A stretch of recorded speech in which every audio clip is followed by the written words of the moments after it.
And I believe we are live now on YouTube as well. So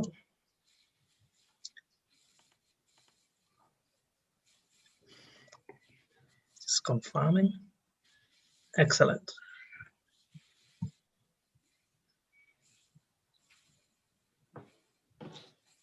So does anyone have any questions for Shayla and myself? Hamuda, Peter Dechant, Yes. Peter Dambach, Silas. Yeah, Do you guys have any questions? Not sure why I'm here. It'll be around. You guys are here because we have a lot of questions for you. Yeah, and it'll be around 3 hours, right? About. Could be 3, could be less. We try and max at 3. Mm-hmm. Yeah. But really, it's just a conversation, and we're going to ask you certain questions. We will try and direct the questions to each individual so that we can move fast with time. I was saying earlier that there's 300 people registered for the masterclass today, and there is already at this stage 110 of them waiting online. So what I'm going to try and do is just get my speakers on, because my little son is in the background. It's going to be very noisy. So, Shayla, do you have any comments for our speakers before we start? Yeah, Fred, I'm looking forward to an interesting conversation today. Silas is asking, I think he's wondering why he's here. It's because you're an expert. Yeah. You, Peter, and all of you guys are experts. So we are eager to hear from you today. Yeah. And we hope you will enjoy yourselves as well. Yes, please. Yeah. We'll try. Yes. So, do you guys allow us to invite the rest? Mm-hmm. Okay. Yes. Yeah. Okay. I'll just admit 117 people straight like that.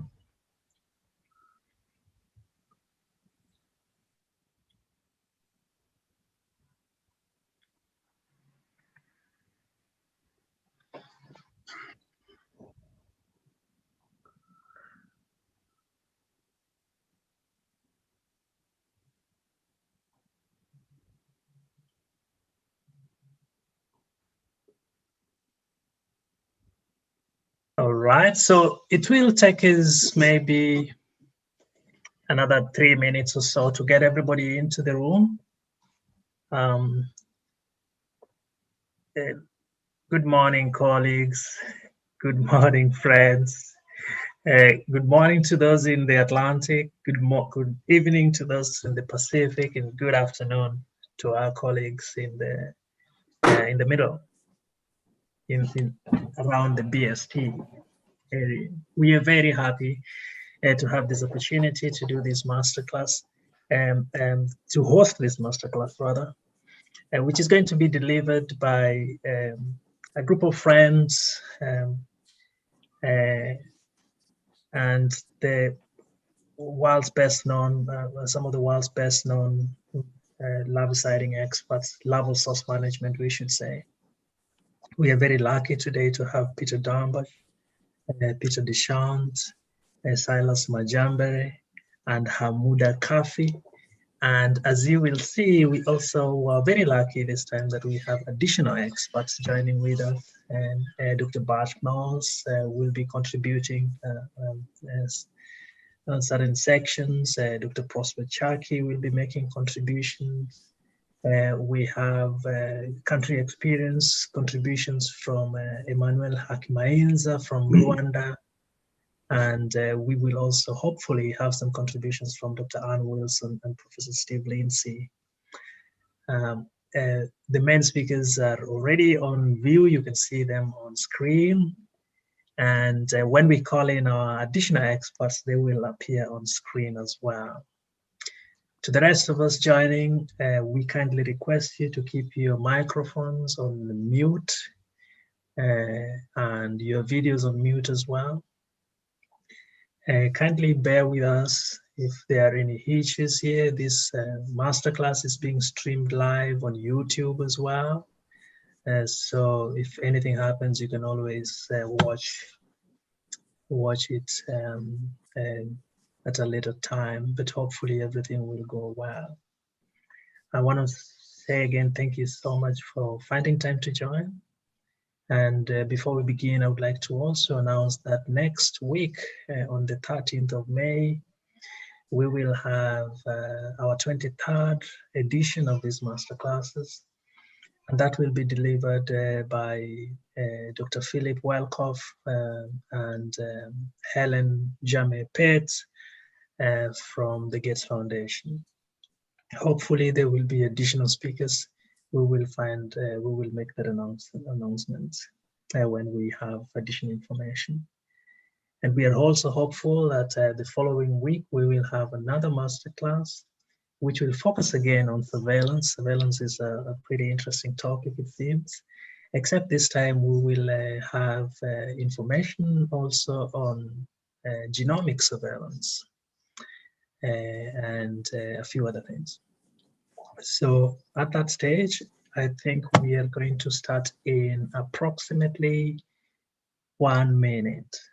So again, we welcome all of you to actively, just as we always do, we hope that you can have a good chat, an active chat. If there are questions that must be elevated to our experts, we will be keen to elevate these questions to our experts as well. As is the tradition, if someone really wants to say something, please do let us know. We do not encourage that because of time, but do let us know if you really must say something. Then you can join us. Once again, thank you for joining.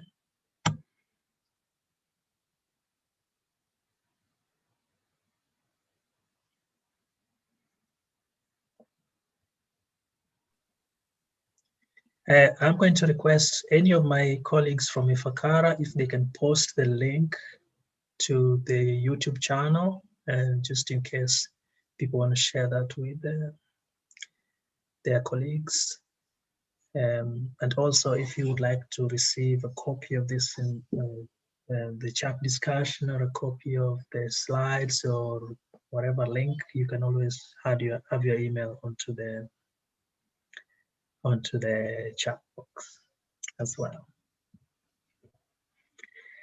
Welcome, Professor Joe Lyons.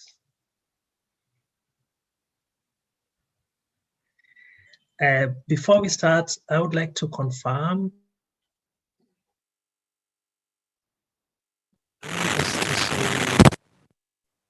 that we have Prosper Chaki, that we have Bart Knowles, that we have Ann Wilson, and that we have Emmanuel Hamainz. Could you just confirm that we have you on the line?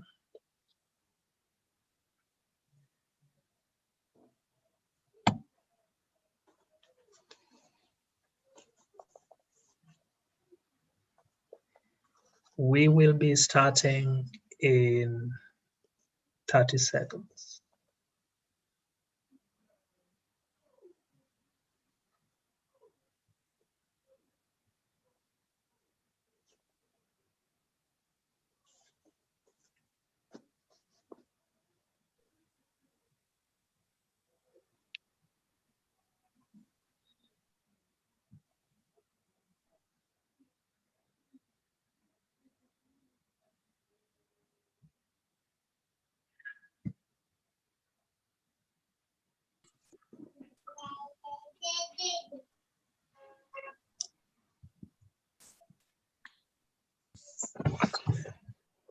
Sheila, let's go. Thank you, Fredros. My name is Sheila Ogoma, and I work for Clinton Health Access Initiative. I'm an entomologist. I'll not waste any time. I'll start us off. So Professor Peter Dechant, the question on everyone's mind is fixed, few, and findable. What is wrong with this phrase, or what is right with this phrase? Could you please help us understand it better? Well, in my view of things, it's a gross oversimplification of what needs to be done to be successful with larval source management. At the time it was developed, it made some sense. There was a lot of concern of how LSM might be brought into malaria vector control, and what impact that would have on interventions that were being successful at the time. But since then, we've learned quite a lot about where, when, and how larval source management can augment the current the current interventions, and excuse me again, and also how to go about it. So I think there's a lot to discuss. I could go on, but my answer would take up much time, so I'm going to leave it at that. Yeah, thank you. Dr. Silas Majambere, would you like to add on, please? Yeah, thanks, Sheila. Thanks, everyone. Good to see a lot of people online already. Yes, I think I'll agree with Peter. I'm sure you will know that I have been asked this question maybe 100 times or more.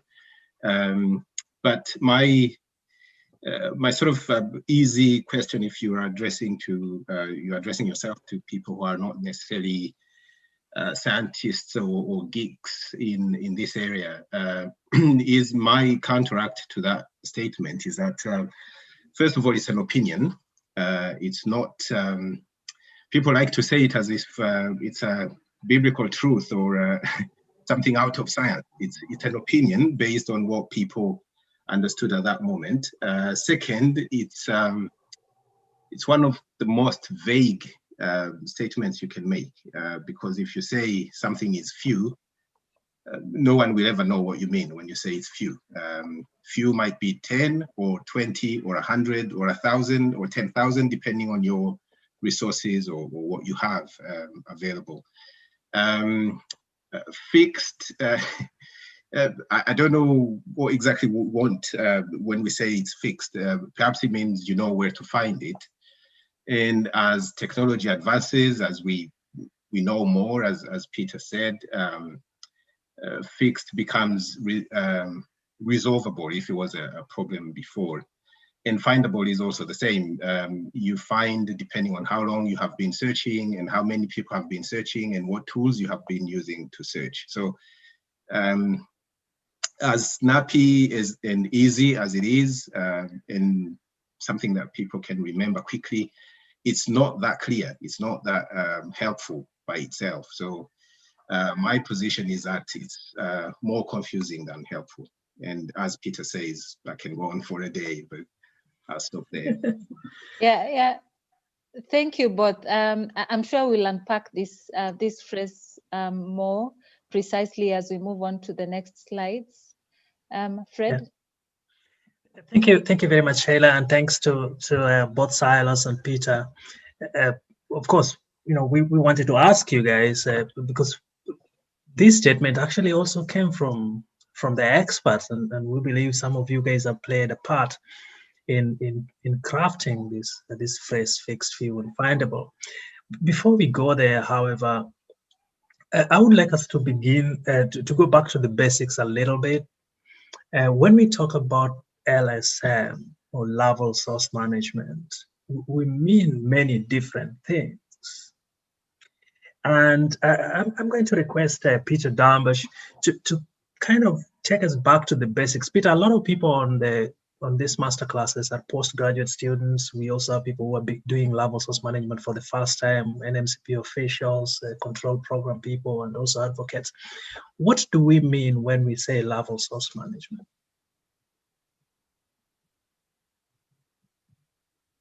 Yeah, thanks, Fredo. Good question. So basically, it comprises a whole like a quiver, if you want, of different arrows, right? So it could be that you modify habitats, right? That you drain them, that you treat them with different insecticides, with biological larvicides. You could put oil on the surface to avoid mosquitoes breathing through their siphon.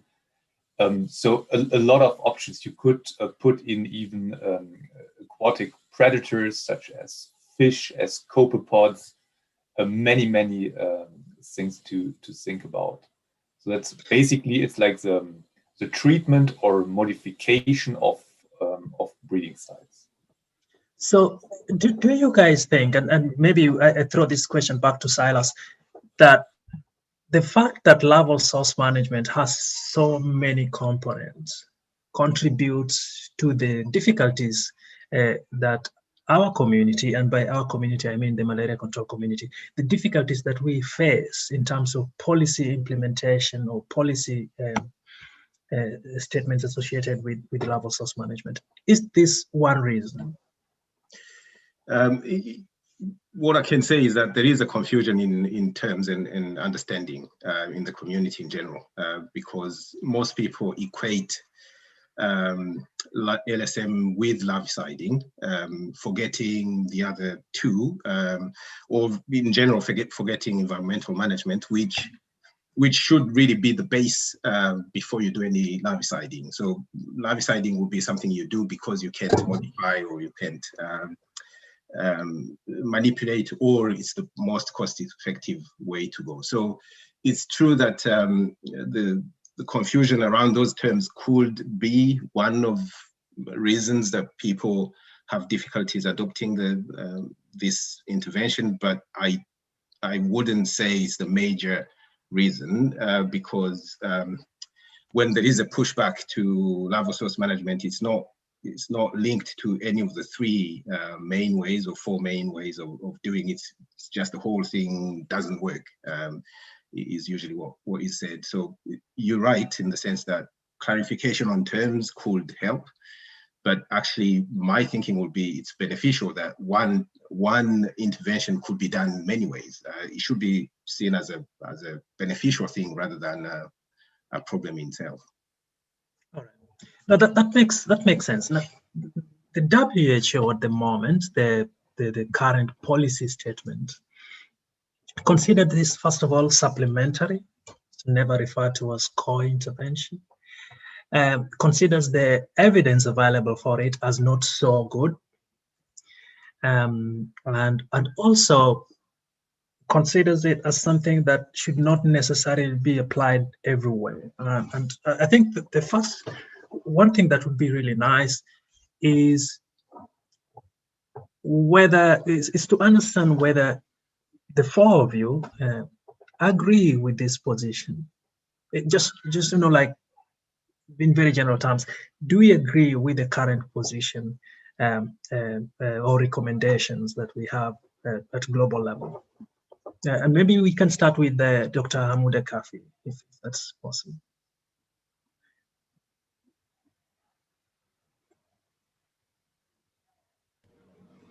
Hello, thank you very much for giving me the floor. Actually, maybe I need just to go a bit to fix view findable, and then I will Okay. come to your point. Maybe if we need to talk about these three abbreviations, I think we need to concentrate these three abbreviations for the larviciding. Maybe because if we're talking about fixed view findable, that means we need to reach this breeding sites for treatment. For that, actually, maybe I can say that if we talk about fixed view findable, we're talking about the breeding sites that we allocated at program to be treated frequently by using whatever biological insecticide or normal insecticide like BTI or Temefos. But generally, if we're talking about LSM, maybe we're talking about mainly for environmental management, the remaining breeding site from environmental management that could be reliable for the larviciding. This we can talk about few fixed findable, not overall, because That's an interesting clarification you're making there, Hamuda. You are essentially saying that if we are doing habitat modification, habitat manipulation, or biological control, that the fixed, few, and findable thing does not come in. But if you're doing larviciding, then Yes. the fixed, few, and findable is important. Maybe even if you need to do environmental modification, environmental manipulation, but you not yet reach the remaining sites to do manipulation or modification, you can use the chemical larviciding. But once you be there and make the modification, the modification is a permanent one, and manipulation is like a temporary. I think this is maybe it's a good abbreviation we can talk about this. But fixed view findable is for larviciding. This is from my view. Okay. Yeah. Okay. Okay. Do the other experts have any opinion about that? Well, I just want to offer Peter one Dechant? thing. Yeah, I'd like, thank you so much. I'd like to offer one thing up here. I think we need to know, recognize very well that malaria vector control needs outside of the house components in order to be successful. Only controlling the vectors inside houses has been shown to be limited in a number of geographies and situations. And currently, the only methodology outside of the house is larval source management in whatever form.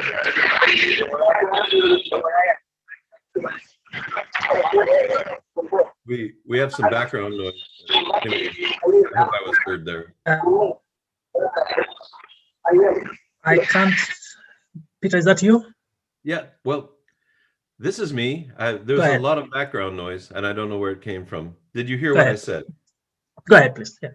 Oh, were you able to hear what I said? Yeah. Okay, then I will leave it there. All right. All right. So, Silas, I want us to walk again slowly, one step at a time.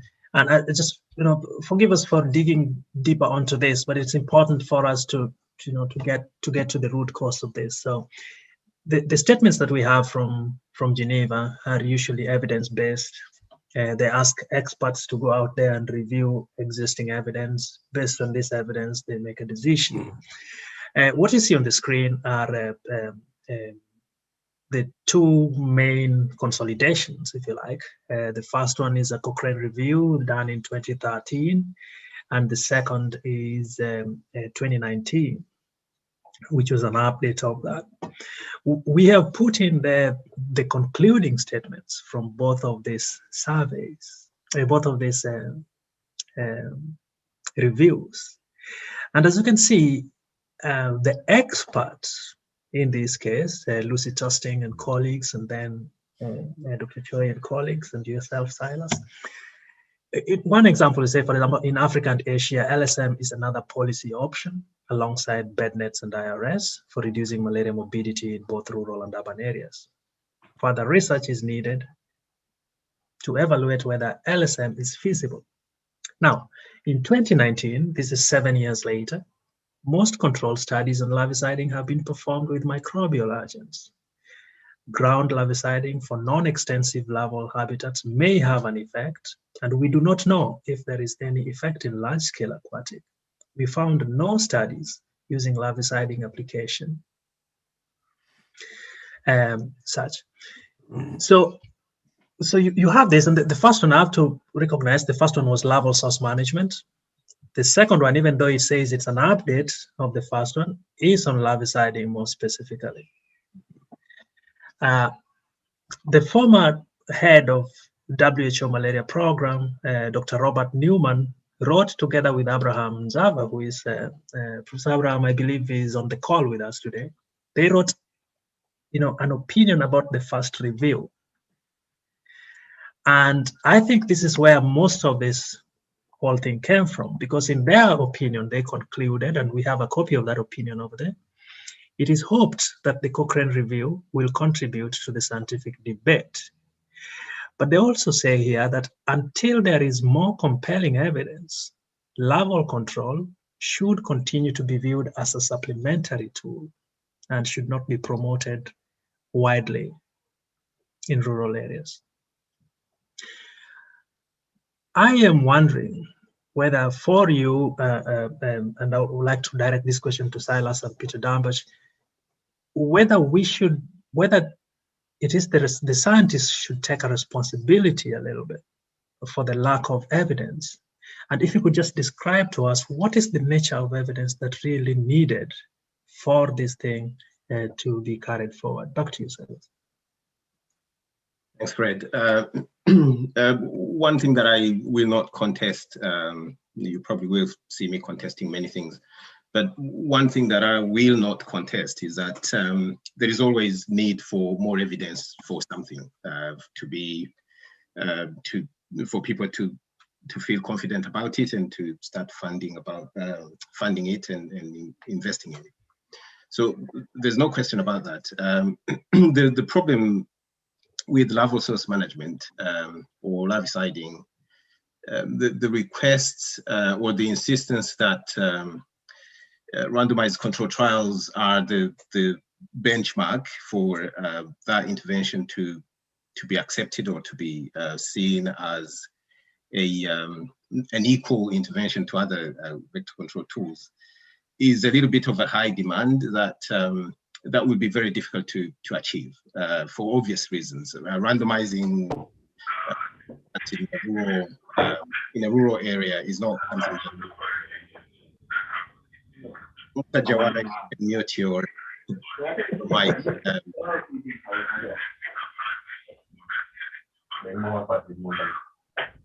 Okay, I'll keep talking, maybe you can hear me. Yeah, yes. I've muted so that demand has to be reviewed, although yes, I would say scientists should continue and develop more evidence or put forward more evidence. I have to say it's going to be really difficult. I can just give an example.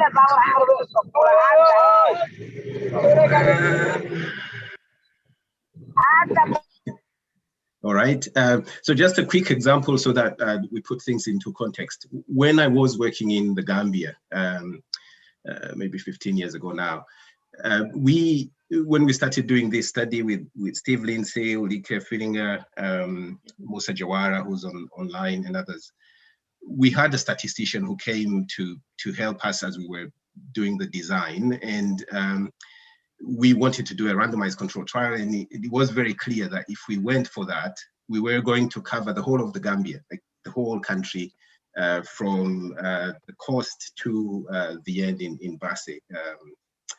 And obviously there was no way we would do that. There was no money for it, and there was no people to do that. So this is just to emphasize, whatever evidence we're requesting and we're asking for, we have to be practical and pragmatic about it. And I probably ask the same question when we get to GM mosquitoes, when we start releasing mosquitoes, whether people will still want to do randomized control trials as we know them today. So yes, more evidence can be generated in rural areas, but what type of evidence is the question that we maybe should be discussing, or scientists should be discussing. This is interesting, Silas. So this is two pieces of clarification that we've gotten today, and I think this is very important. First, Dr. Humuda was saying that fixed view and findable is applicable when we are talking about larviciding, but not the other components of larval source management. And now you are saying that yes, we need additional evidence, but that evidence does not necessarily have to be a large epidemiological trial. More specifically, does not have to be a randomized controlled trial. If I were to ask Peter Dambach, who is with us here as well, if this is true, then what type of evidence do we need then? What kind of studies would we need to generate the evidence for larval source management or any of its four components? Peter. Yeah, I think like you have like study design, right? Like one thing is the sample size, of course. Another important thing is the primary endpoint. So what do you look into, right? Is it like vector abundance, or do you go a step further and say it really is, it's like malaria prevalence, right? So that's perhaps a first thing. So of course, if you look into the systematic reviews as well and into literature, you will see for malaria, but true for dengue as well, a lot of studies, the majority is like having the primary endpoint on vector abundance, and much fewer have their primary endpoint on the disease. Yeah, so that's for sure a thing. So studies should be designed appropriately to really assess the lowering in disease burden. A second thought, perhaps, I'm not sure if I'm going too quick with that. Of course, I mean, if you take into account all the nitty-gritty details, you really set up a good field study. And I remember our study in Burkina Faso covering like more than 100 villages. You really have to have basically like a military structure, right, to run that thing, and have a lot of financial and infrastructural means available. So that I think that should be kept in mind if ever a recommendation could be derived from it, that in a study setting, perhaps you're likely, I mean, depending on the environment, right? You might be likely to bring down the number of malaria cases. But as soon as you want to put that to a country perspective, that approach, you need to keep in mind your financial means at hand, right? Who's going to fund that?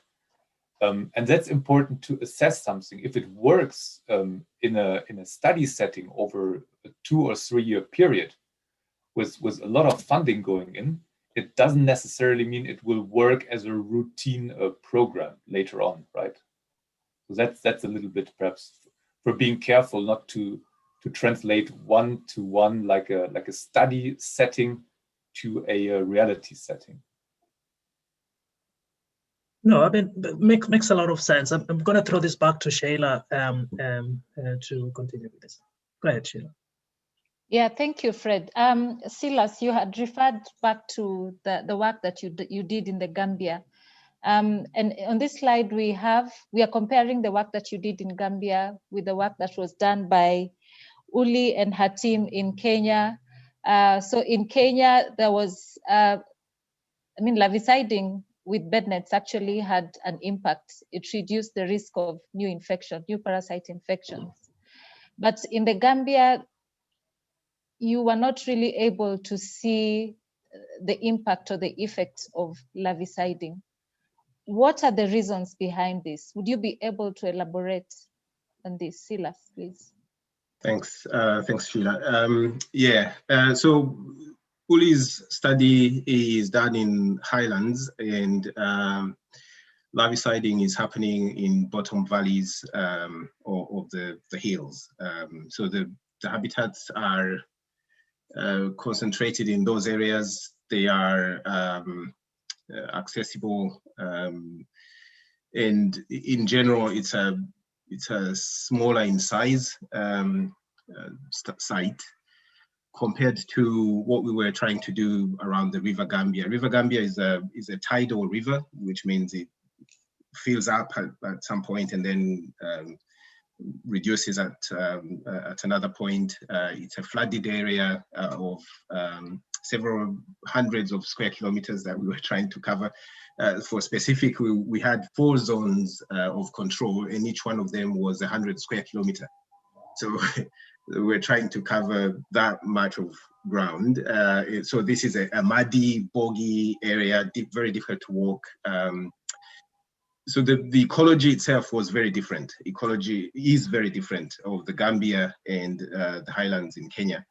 And then there is the process of control then that is different. So the success in Kenya, I think, it's a very well planned study. It's a very well followed through study.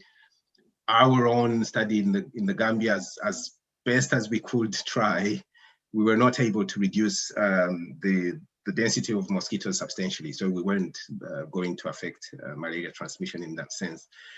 Reasons could be, first of all, the size, but also the tidal waves of the river. One of the hypotheses that we thought was that even the sites that we were able to spray would wash out at high tide and then take out all the larvicides that we would have put there. There's also, obviously, we weren't able to reach every inch of that place. Then perhaps one thing that I have to clarify in our conclusion, because this is something that is not usually discussed, what we concluded was we were not successful to do the larviciding by manual application. Like people walking with the picture you see on the bottom of the slide is the guys trying to do the larviciding. But if you ask the same question to Peter Dechant, he will tell you, well, use a plane because people don't have just to use a backpack to do the larviciding. So in other words, it didn't work with the means we had and with the people we had and the way of intervention. So I don't know whether I answered. Yes, you did. Thank you very much, Silas. And I'm wondering, so what are the lessons learned from your experience in Gambia, and how can we apply this in today's world if we wanted to do the same? Yeah, so first lesson, don't go and do larviciding in the Gambia. In 2004, when you just starting your PhD, it's a very bad thing to do. That was a joke. No, that's really important. We'll cover that. So I think Steve Lindsay put that nicely in the chat. If you want to do larviciding and you know you only have manual larviciding with backpacks, don't do that in very extensive flooded areas because you're not likely to cover the ground. If you have to do it, then search for higher means. If you have a plane, small planes to do that, you can do that.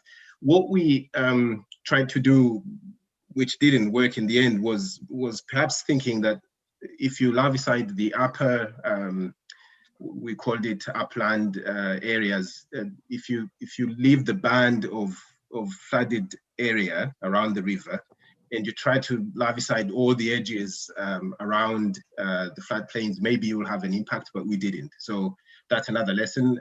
Maybe in a tidal river, it's not likely the edge effect is likely not going to succeed because maybe the water moves too much or whatever you spray can be taken with the river. So that's the second lesson. A third lesson is don't give up. If it doesn't work that way, try to find other ways of doing it. Yeah, thank you very much, Silas. Back to you, Fred. Thank you. Another set of evidence that we have now is from the cities, from urban areas. And here we have two publications describing what happened in Dar es Salaam.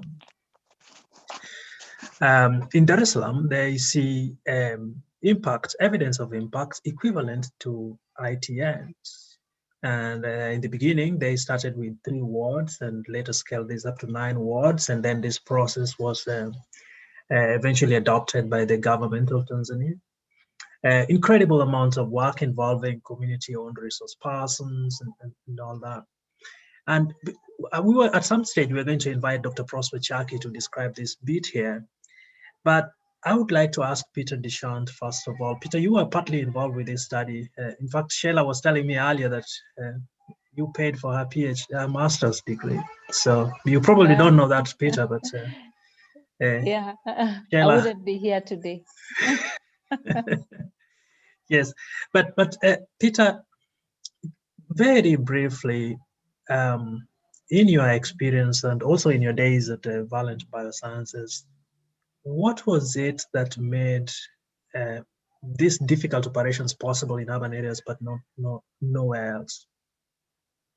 Well, I think to say just urban areas have been successful is not completely correct.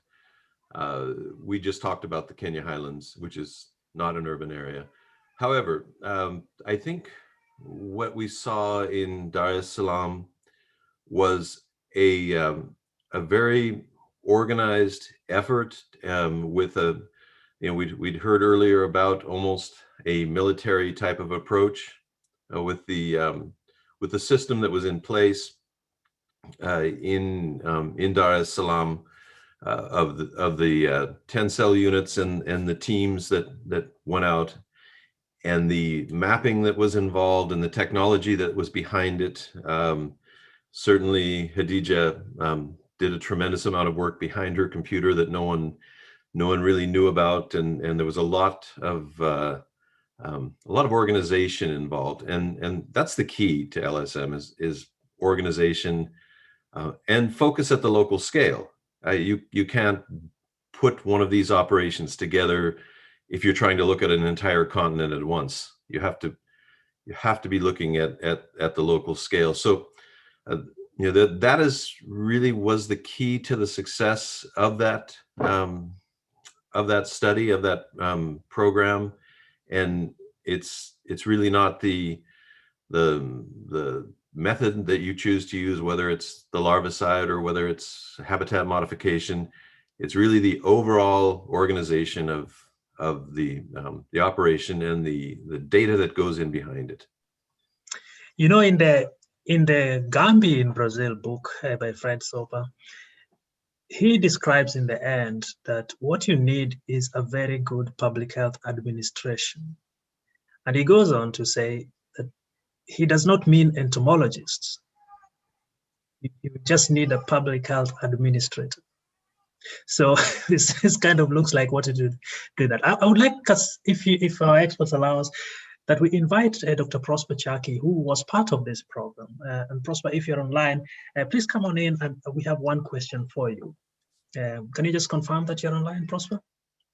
Yes, Fergus. I just joined. Yes. So I've been in the field. You're most welcome. So Prosper, this, as Peter was describing earlier, was a very well-organized operation involving a lot of community-owned resource persons. Can you briefly describe the lessons, actually just describe the program in brief, and conclude with the impacts that you saw that eventually led to this being taken up by the government? Okay, so first of all, I think I totally agree with Peter. Peter's been part of the very supportive team that was helping the program in Dar es Salaam in terms of the capacity building. That any successful larval source management has to heavily invest on the community and the level of organizations at the community. Like, you need to break the community down to the household level, if possible. Luckily for Dar es Salaam, the way it was structured, I think it was possible to go down to the household, to the chancellor unit level. And that's where the level of organization and management was based at. But I think there was tremendous work done by the community volunteers. We call them COPs, community-owned resource persons. Now, in one of the publications, I think that's the one that you're referring to, I described it in more details, because I went into looking at the characteristics of these community-owned resource persons. How do you go about recruiting them? Because it's not just every COP or community-owned resource person will give you the same result. And this is the experience that we demonstrated in Dar es Salaam, that the route of recruitment has to actually also engage the stakeholders, and this is the local leaders, because they know where the problem is, and they know who in the community is much capable of providing a solution to that problem. And this is one of the things that we learned in urban Dar es Salaam.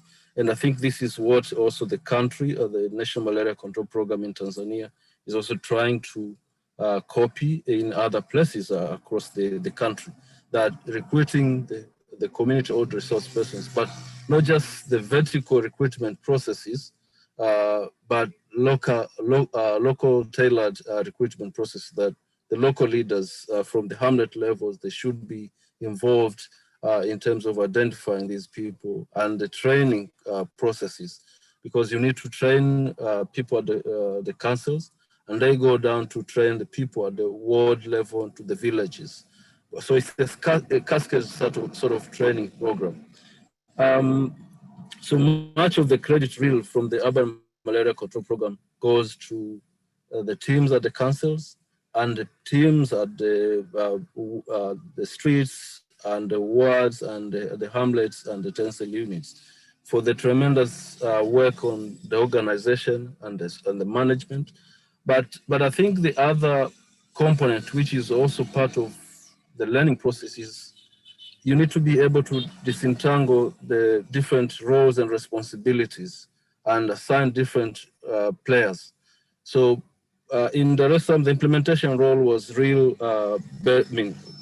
by the councils, the implementation, but there was a strong component of monitoring and evaluation, which the academicians then came in, because then that gives you the checks and balances for just keeping the program on their toes every now and then, and to have that regular exchange of information between the academicians or the monitors or the researchers and the implementers. And that was it was not an easy task or a structure to adapt.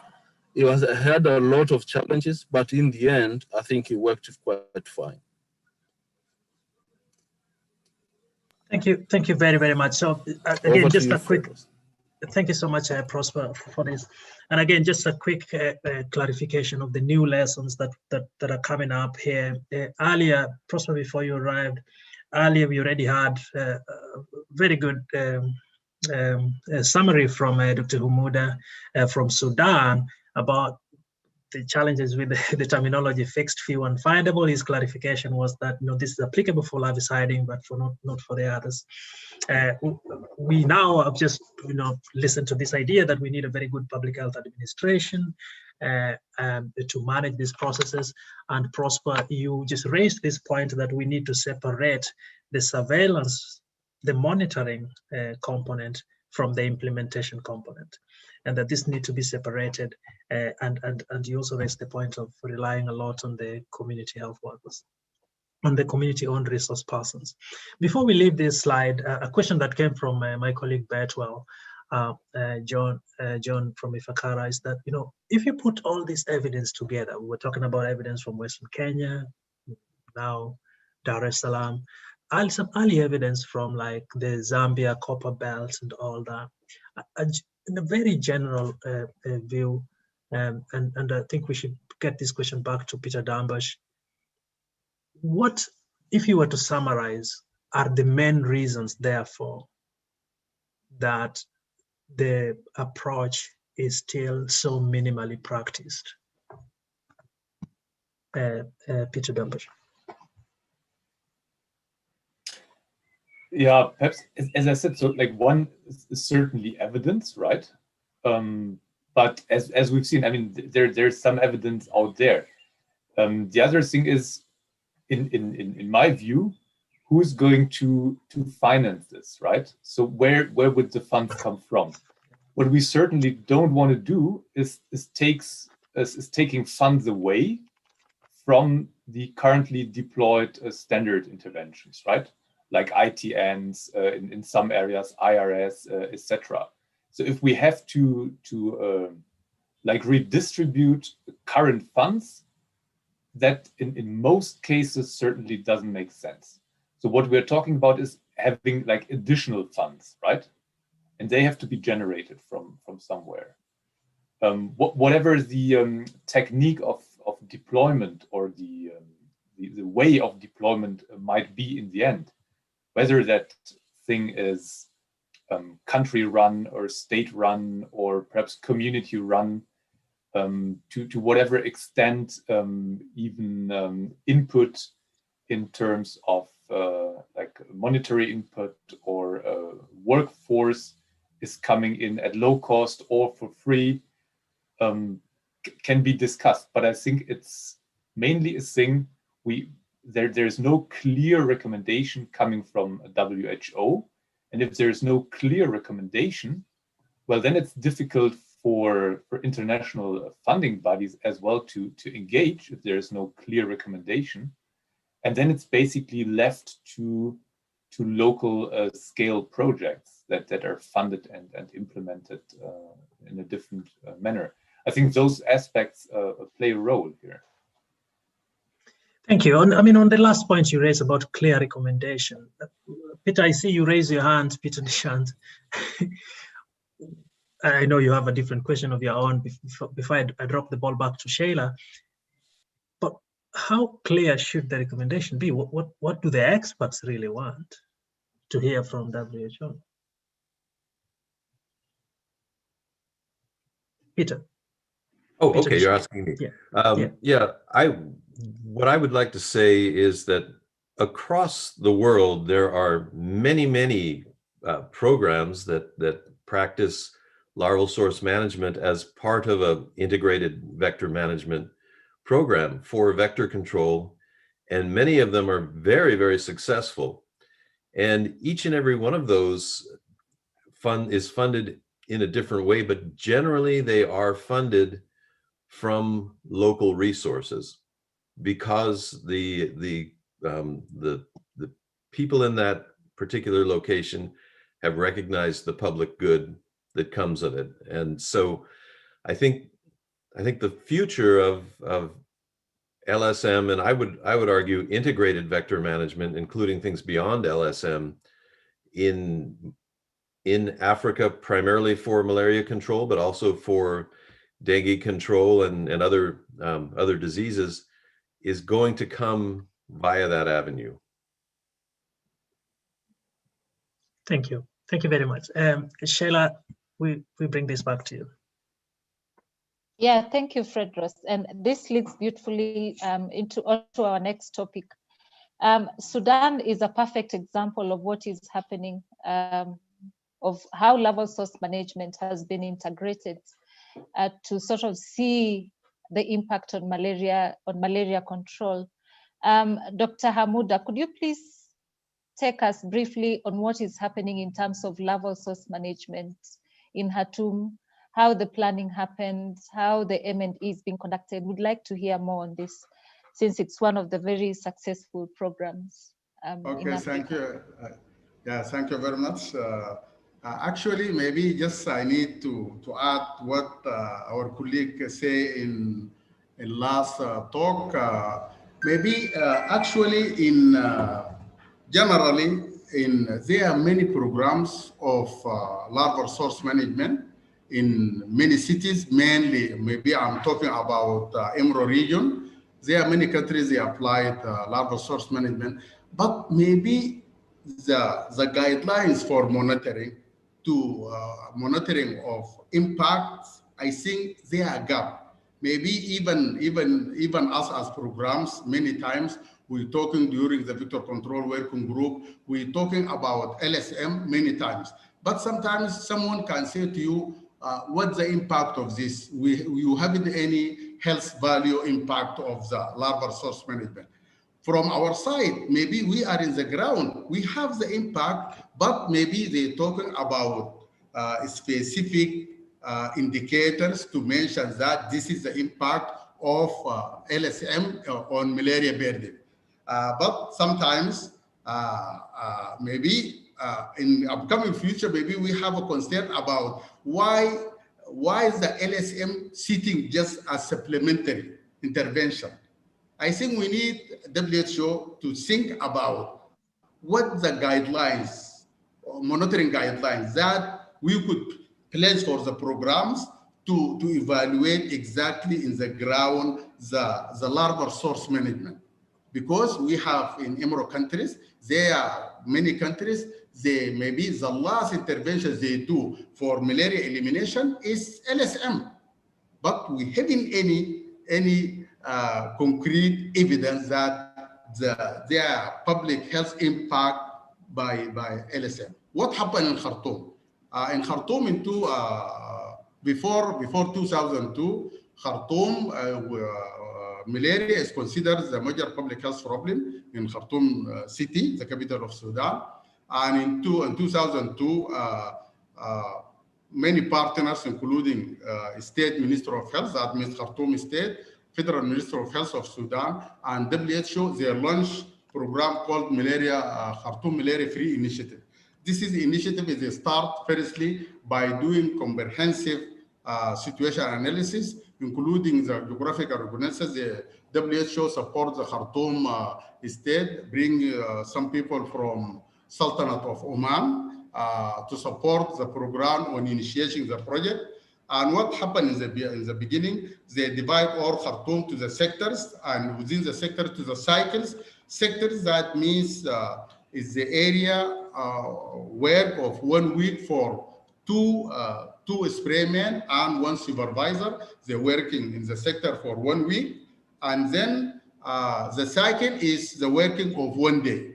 After this classification, there are coordination body in place with even related sectors, including agriculture sector, because Khartoum city is surrounded by small farms, private one and government one, and all of these people is contributing, including the water corporation, because in Khartoum you have a problem at that time, you have a problem of water broken pipe. It's calculated at that time by 17,000 water broken pipe need repair. And they sit together, and the Minister of Health, the State Minister of Health, and WHO logistically support the program with cars, some logistic issues, including capacity building, and the program start. The program start mainly, the main intervention is LSM. For LSM, they are chemical larviciding. This chemical larviciding, as I mentioned, all breeding site is already mapped in the map, and each team, they have their map, and all breeding sites will be visited. If there are any generated new breeding site in their sectors, they added in their map to be considered. This is a new breeding site, should be considered next week for treatment using Temefos. And also during the teams working in the sectors and the cycles, they already working as a surveillance for water broken pipe. Whenever they report any broken pipe, they report it, and then all this report of broken pipe will be taken to the water corporation, and they start immediately for repair of this broken pipes. And what happened again? Because as I mentioned, Khartoum is surrounded by small farms. The program sit with the agriculture directorate, and they set 1 day for intermittent irrigation for all cycles of these farms, because they divided every day specified. This cycle will be dryness during, for example, Sunday, Saturday, Monday, and divided like this. And then what's the program doing? Whenever this sector should make dryness, same day, all program people, they're going there and supervise. If there anyone irrigate his sector in the day of the dryness, even could be taken to the court, or even there's legislation organizing this. And this program start, as I mentioned, in 2002 with the improvement of diagnosis and treatment, and also partnership, because they are community participation. For example, they are Youth Against Malaria contributed on this. Children in school also contributed on this through Ministry of Education, and also Ministry of Agriculture, as I mentioned, and including for the TV, radio, to mention for people what exactly they're doing, because we're working to initiate Khartoum Malaria Free Initiative. And this actually gives the result of malaria start maybe 20% and become less than 0.5% in 2008. And this era, we consider that at that time, even the community living in Sudan, in Khartoum, they consider that Khartoum is become free malaria. Maybe the very important issue that we need to mention here, the coordination between related sectors. For example, Water Corporation, Ministry of Education, Ministry of Agriculture, and even the community itself, represented, for example, Youth Against Malaria and school children. All this effort, it support Khartoum to be at that time, malaria is very less. And annually, there are malaria prevalence done in Khartoum state. And as this program is served more than 6 million population of Khartoum at that time.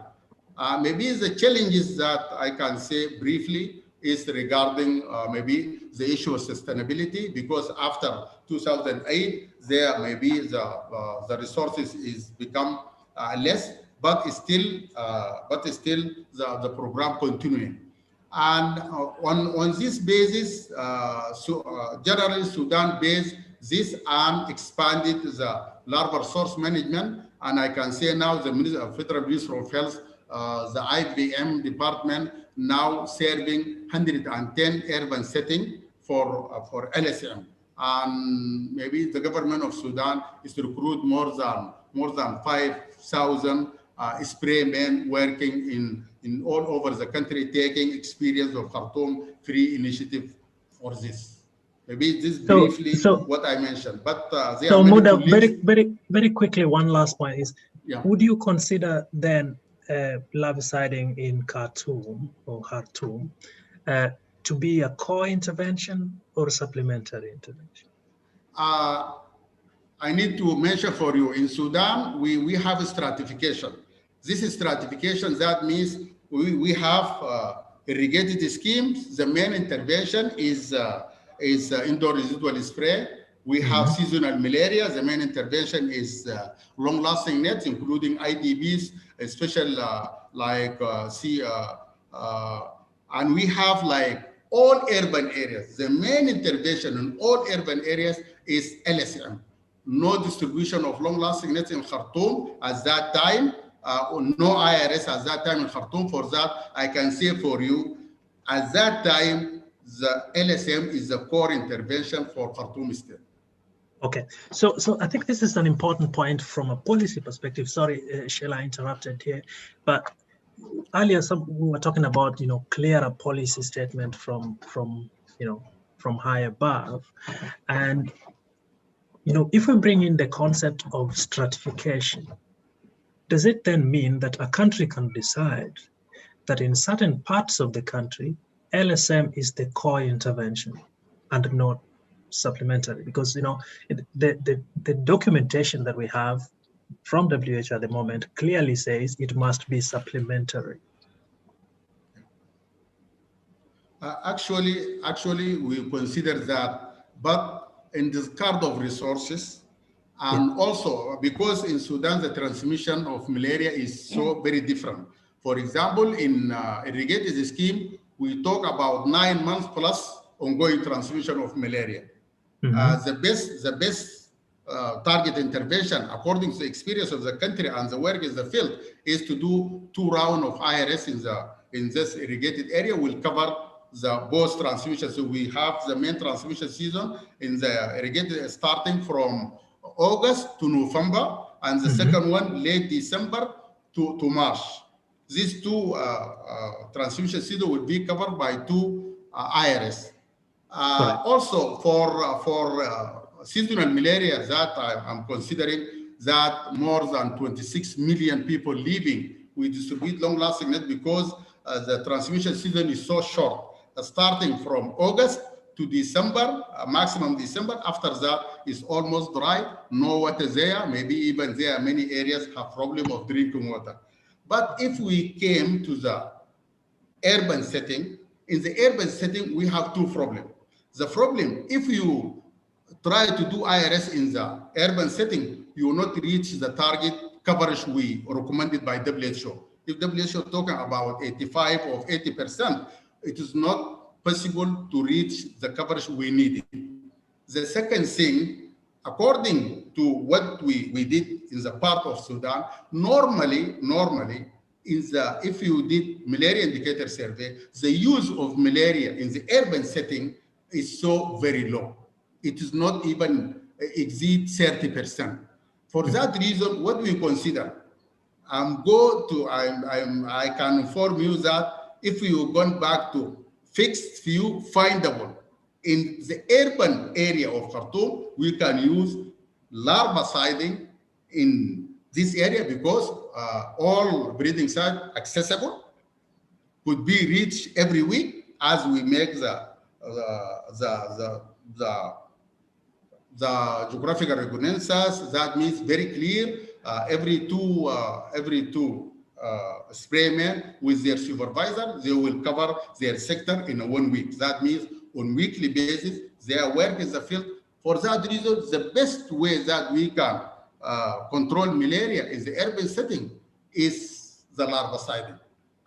Bearing in mind that we need to consider that the local condition will be considered when you place the intervention in the ground. Thank you. Back to you, Sheila. Fred, I think we can move on. Oh, okay. Yeah. I think thank you so much, Umuda, for that. For our colleagues on the line, hopefully you now understand why Sudan is considered one of the best performers when it comes to larval source management. I personally really like the idea of stratification and bringing in larviciding in certain parts and not all parts, but still making the best use of the other interventions, such as indoor residual spraying, ITNs, and of course, not forgetting case management. I would like us to talk about surveys for larval source management. And there are some questions also about technology, and we're going to speak about that right now. We have some questions here for Silas and for both Peters. And we would like to begin by asking Peter Dambach. Silas, asking Silas. Silas, the program that was implemented in Dar es Salaam involved a lot of, manpower, right from the mapping exercise to the implementation of larviciding itself. I've had a discussion with you previously, and you were quite keen on having local people do this job for purposes of employment, for example. The question we have for you, Silas, and for Peter Dambach is how much in 2021, in going forward, should we be relying on this kind of workforce to implement larval source management operations from the mapping onwards? Back to you, Silas. Thanks, Fred. So I remember very well the discussion. So these are things that are very difficult to answer just broadly and in a generalized way. Countries, although we are in 2021, countries will have very different economic status, the level of employment, the things you can do with the community or cannot do, whether you can command a community-based larval source management or not, whether you can employ communities and train them, or whether you have access to technology and things like that. So what I would say is a general opinion that probably doesn't apply everywhere. I think there is still, in my view, a very big place for involving the community to do this type of intervention. There are many things or many reasons I would advance that, but they tend to get into political discussions. But one of the things I think we're not doing very well in Africa in general is to jump on whatever comes as a technology, and we jump all the loops that normally a population or a community has to go through to achieve some level of development. So that it's not a random thing that we have like the latest car driving on a very muddy road. It's things that happen in that way. So tomorrow you might have a drone. I'm working on drones, and I'm pushing for them to be involved in larval source management.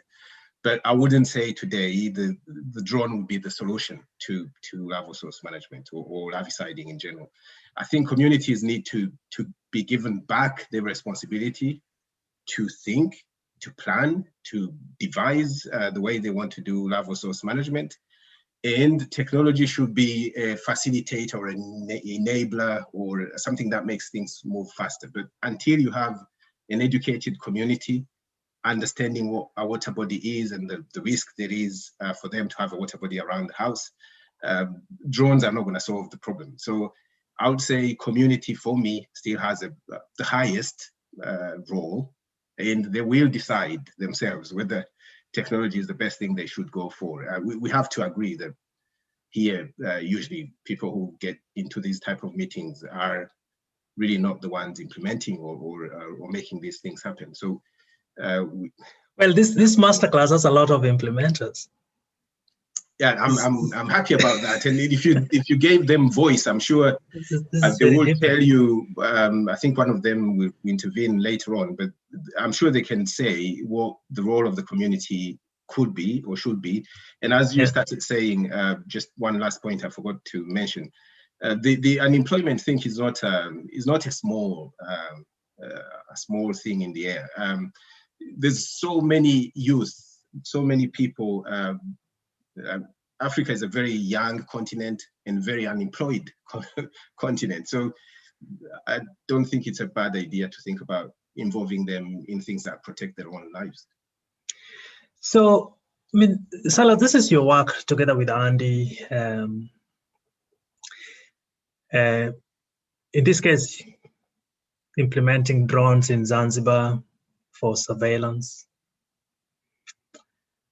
And I understand you've said that, of course you are testing these things, trying to promote them, but you are still very much pro working with the community members. Our colleague Peter Dambach works in northwestern Burkina Faso. Is that correct, Peter? Yeah, it's been a while now, some 5 years or so. Yeah. I haven't been there recently because I mean, we're fighting with terrorism coming in from Mali, etc. So it's been hard to even go there, and our university has a travel ban in place since a couple of years.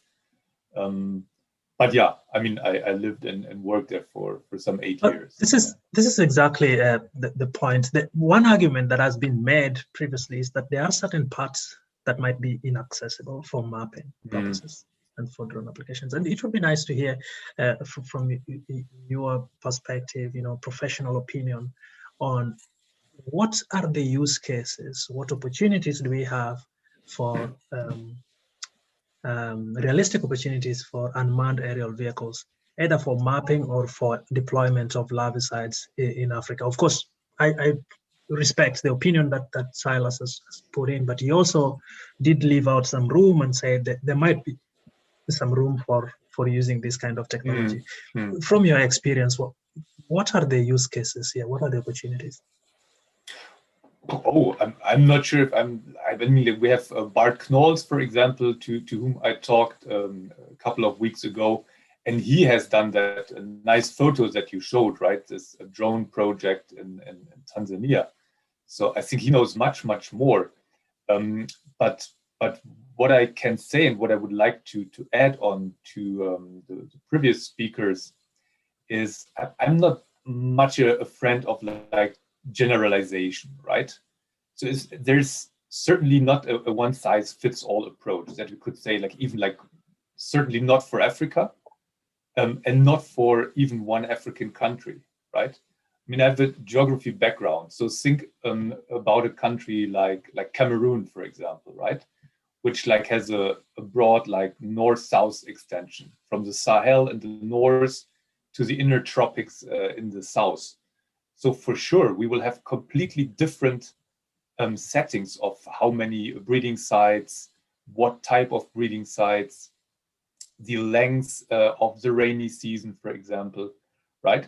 So in the end, it'll be a mixed calculation if you like look at one country.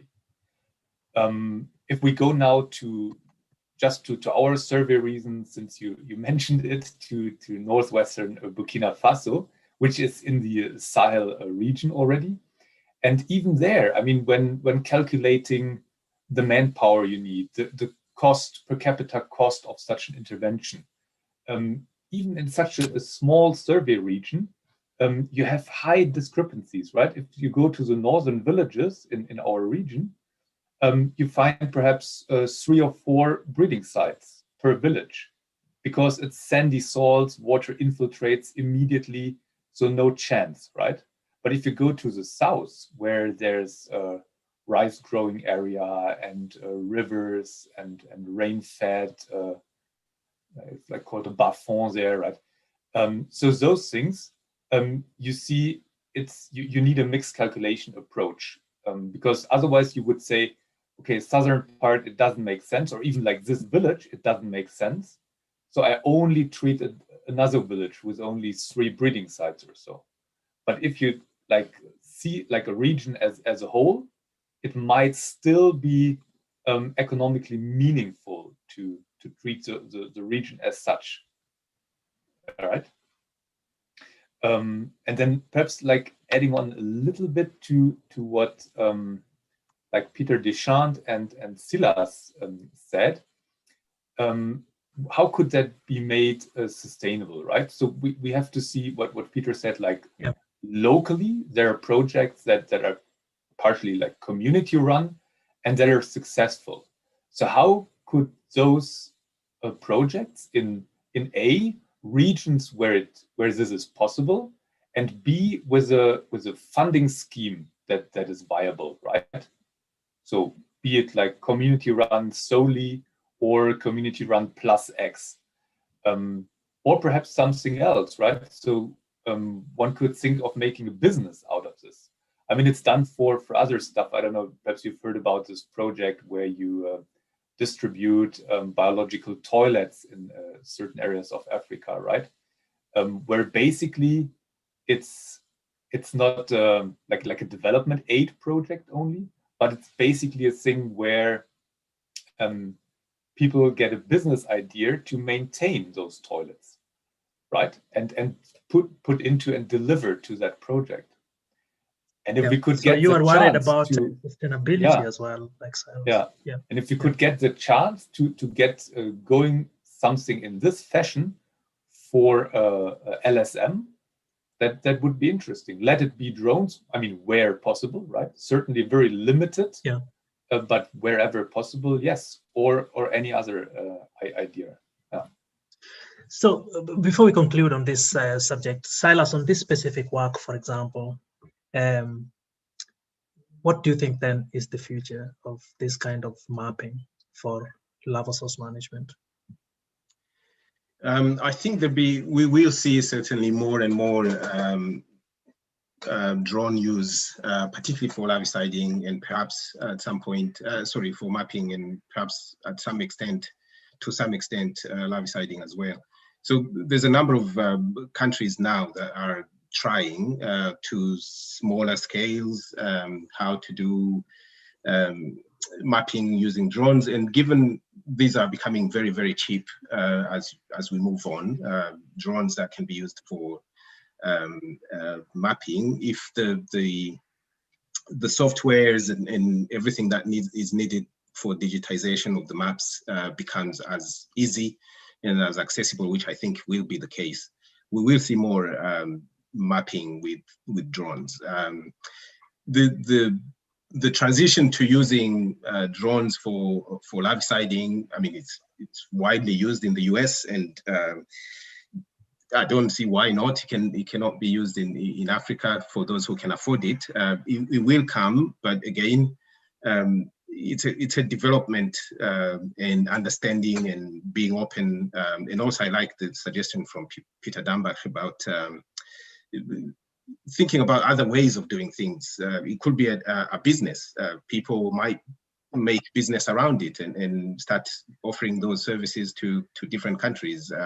Local NGOs might just start coming up with, I know one NGO, well, not an NGO, but a business in Rwanda, maybe Emmanuel will talk about it, that does drones, that develops drones and uses them.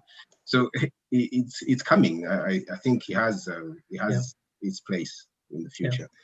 No, thank you, guys. And I just want to acknowledge that the image we have on the left is from the work that Prosper Chaki and team did in Dar es Salaam.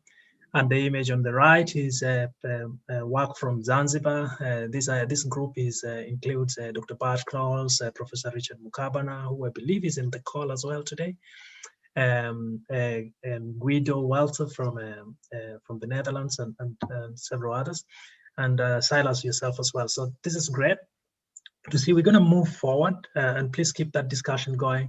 Sheila, back to you. Yeah, thank you, Fredros. Dr. Hamuda, you mentioned earlier that the M&E guidelines may not be very, very clear. So in your opinion and experience, what are some of the indicators that should be measured to answer some M&E questions, as well as the indicators that should be looked at during the baseline data collection before larviciding is implemented? I think what I mean by that, because we have like an operational manual from WHO for larviciding with dedicated indicators, but sometimes there are good indicators will be mentioned, but the real implementation in the field is a bit challenging. Maybe we need to agree that if they are on the ground, for example, we have entomological indicators. For example, we can talking about larval density, adult density, parity rate, this kind of indicators. We have to consider them instead of just we talking, because normally people talking, if you haven't any data showing public health values, that means it is not considered this intervention should be on place and doing well. Maybe what I need to mention is that we have to consider these parameters, because these parameters will lead, according to the experience of Khartoum, these parameters is lead because in the beginning we start all these entomological parameters is so very high, after that become very low, and we seen that malaria also gone down. For that reason, I think we need people to talk about this experience already published from Sudan, larval source management in Khartoum in Dar es Salaam, and then at the end we can extract from this experience indicators that we could put it in place for the programs to follow their program on the ground. Because many times, even in the big meetings, for example, in vector control working group, people sometimes not believe you to talking about by using LSM, I reduce malaria from 20% to less than 1%. Yeah, thank you, Dr. Hamuda. So perhaps more specifically in the program that was conducted or being conducted in Khartoum, what were the main M&E indicators that were being looked at or are being looked at? In Khartoum state, as I mentioned, the total area is around 28,000 kilometers. They select like 24 sentinel sites. This sentinel site will be surveyed on weekly basis.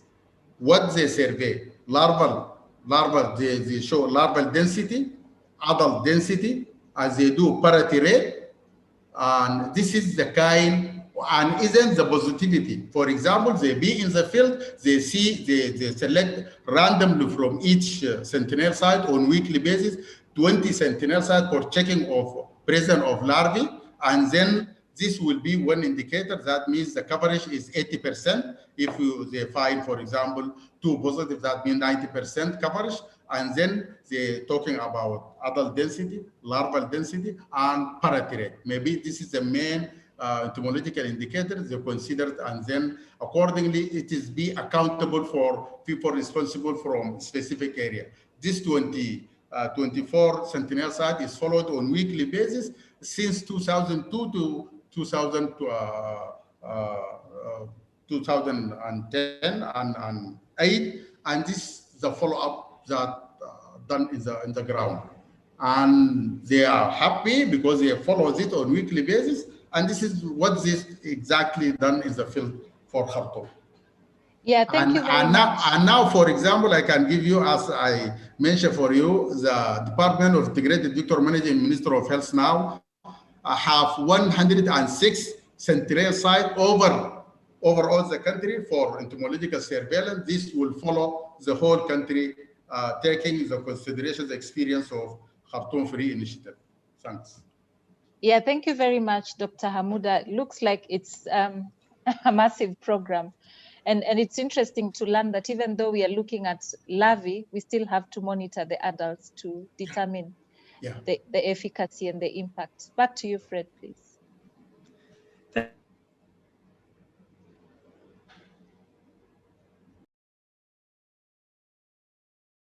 Fred, are you there?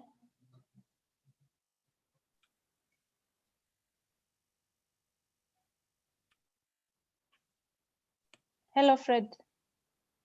Fred froze up, I think.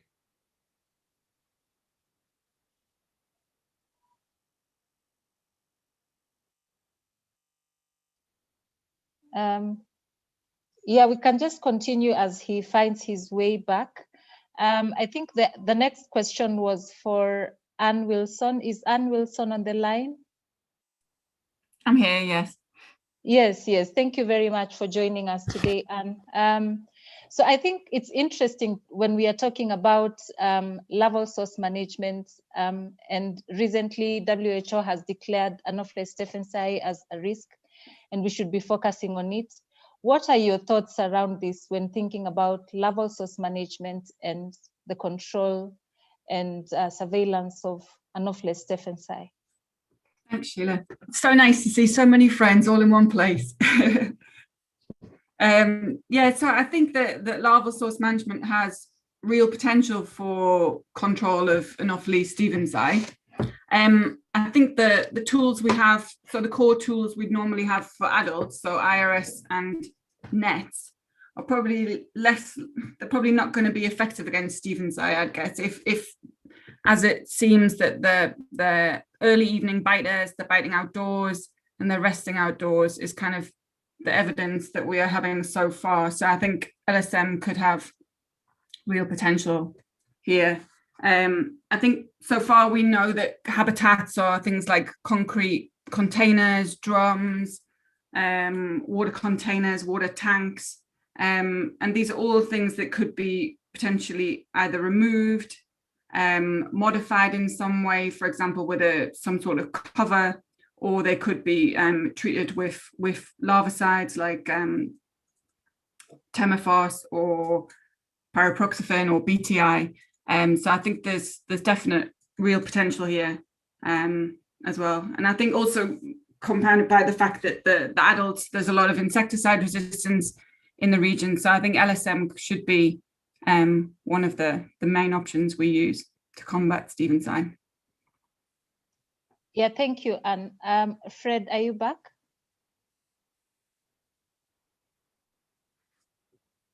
Hello, Fred. Yes, I'm back, and I'm very sorry about that. Let's proceed with the stephensi question, so we can bring back Bethel's question a little later.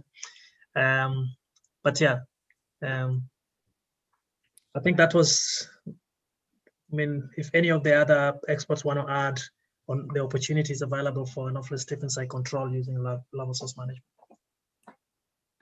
Can I add one more thing? I think also because it's looking like Anopheles stephensi is co-locating in aquatic habitats with Aedes mosquitoes, also in Djibouti with Culex quinquefasciatus. I think then there's real potential through LSM to combat all those vectors or both vectors at one time. And so we have much more bang for our buck by doing LSM. Right. Sheila, do you want me to pick up the earlier question? Yes, please. All right. Yeah, so when we were talking about this, Dr. Muda had mentioned the different parameters, and I was saying that our colleague Bertwell had said earlier that, you know, larviciding is very good at reducing vector densities. Other interventions such as indoor residual spray and insecticide-treated nets are very good at reducing survival for mosquitoes. Usually when we talk about combination of interventions, people talk about ITNs and IRS and stuff like that. We rarely hear a combination of larviciding and IRS. It would be nice to hear the views of the experts here. And Peter Dechant, it would be nice to hear from you to begin with. What are your thoughts on the idea of having larva source management and indoor residual spraying, or IRS, as two combined interventions on a core basis? Well, I'm an absolute believer, and thank you for that question, in integrated vector management. Larval source management doesn't stand on its own. IRS doesn't stand on its own. ITNs do not stand on their own. For comprehensive vector control to be achieved, it requires an integrated approach. So I very much agree that IRS and LSM could be a very good combination. And we've seen evidence from Ulrike Fillinger's work in the Kenya Highlands that combining nets and LSM. So all of this is, you know, integrated vector management is the answer. Thank you. Thank you very much. So as Sheila was saying, you know, it would be nice. I heard in the vector control working group meeting last week that there were proposals made by Professor Joe Lyons, for example, that for Anopheles stephensii, the best thing to do is really to consider elimination. And it would be nice to hear from our experts here, Silas, to begin with. How, I mean, Anne Wilson already spoke a little bit about this, but how realistic is this idea of driving Anopheles stephensii outside the Horn of Africa on the basis of larviciding as the main intervention?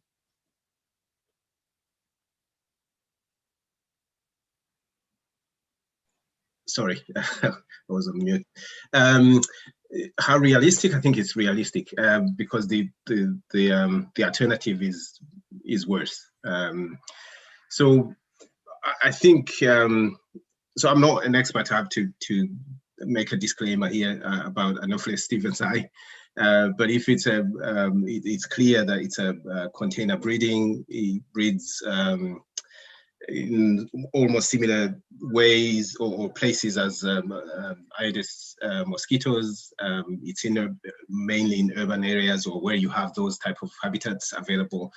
For me, that's the easiest target in terms of larval source management. If it's a container, easy to reach, places that people would probably know. But we have to be in it for a long haul. This is not going to be a 1-year intervention where people go in and go out, or 2 years. And this, I think, is one thing that has been missing in all the discussion that is going on. We tend to focus on the quick things that we can do, that we can count, that we can report on within a year. But if we're serious about removing a vector, well, there is a precedent to that. It wouldn't be something that has never been done, but it's something that requires adaptability, going in, maybe with larviciding or larval source management, but open up to other things. People are talking about SIT and other possibilities of control. We have to do everything we can because the alternative is really scary. So my suggestion would be it's practical and it's doable. Thank you. Anne was mentioning earlier that you have this situation where the two vectors, Stephens Eye and Aedes, share habitats in some locations. And she was talking about opportunities to have even greater gain by targeting both of them at source. Steve is on the line. Him and William Tarkin worked a lot with WHO to produce GVCR, Global Vector Control Response. And a lot of what we are talking about today goes at the core of that. So it would be nice also if we can get some real practical suggestions, especially with regard to multisectoral approaches from you. And maybe we can start with Peter Dambach, some practical suggestions on how we can exploit the ideas raised in the GVCR. And feel free, Steve, if you're online, to talk to us about this as well. How do we exploit opportunities in the GVCR to scale up larval source management so we can make it real? Steve.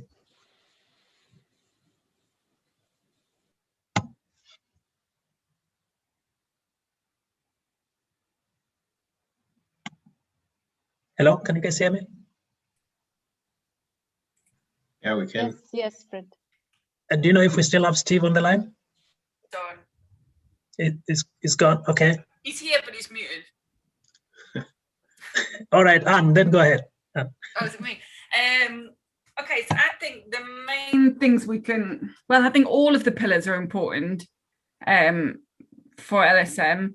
For me, the two that I'm really interested in, and I think we don't do so well, is the first one on collaboration within and outside the health sector.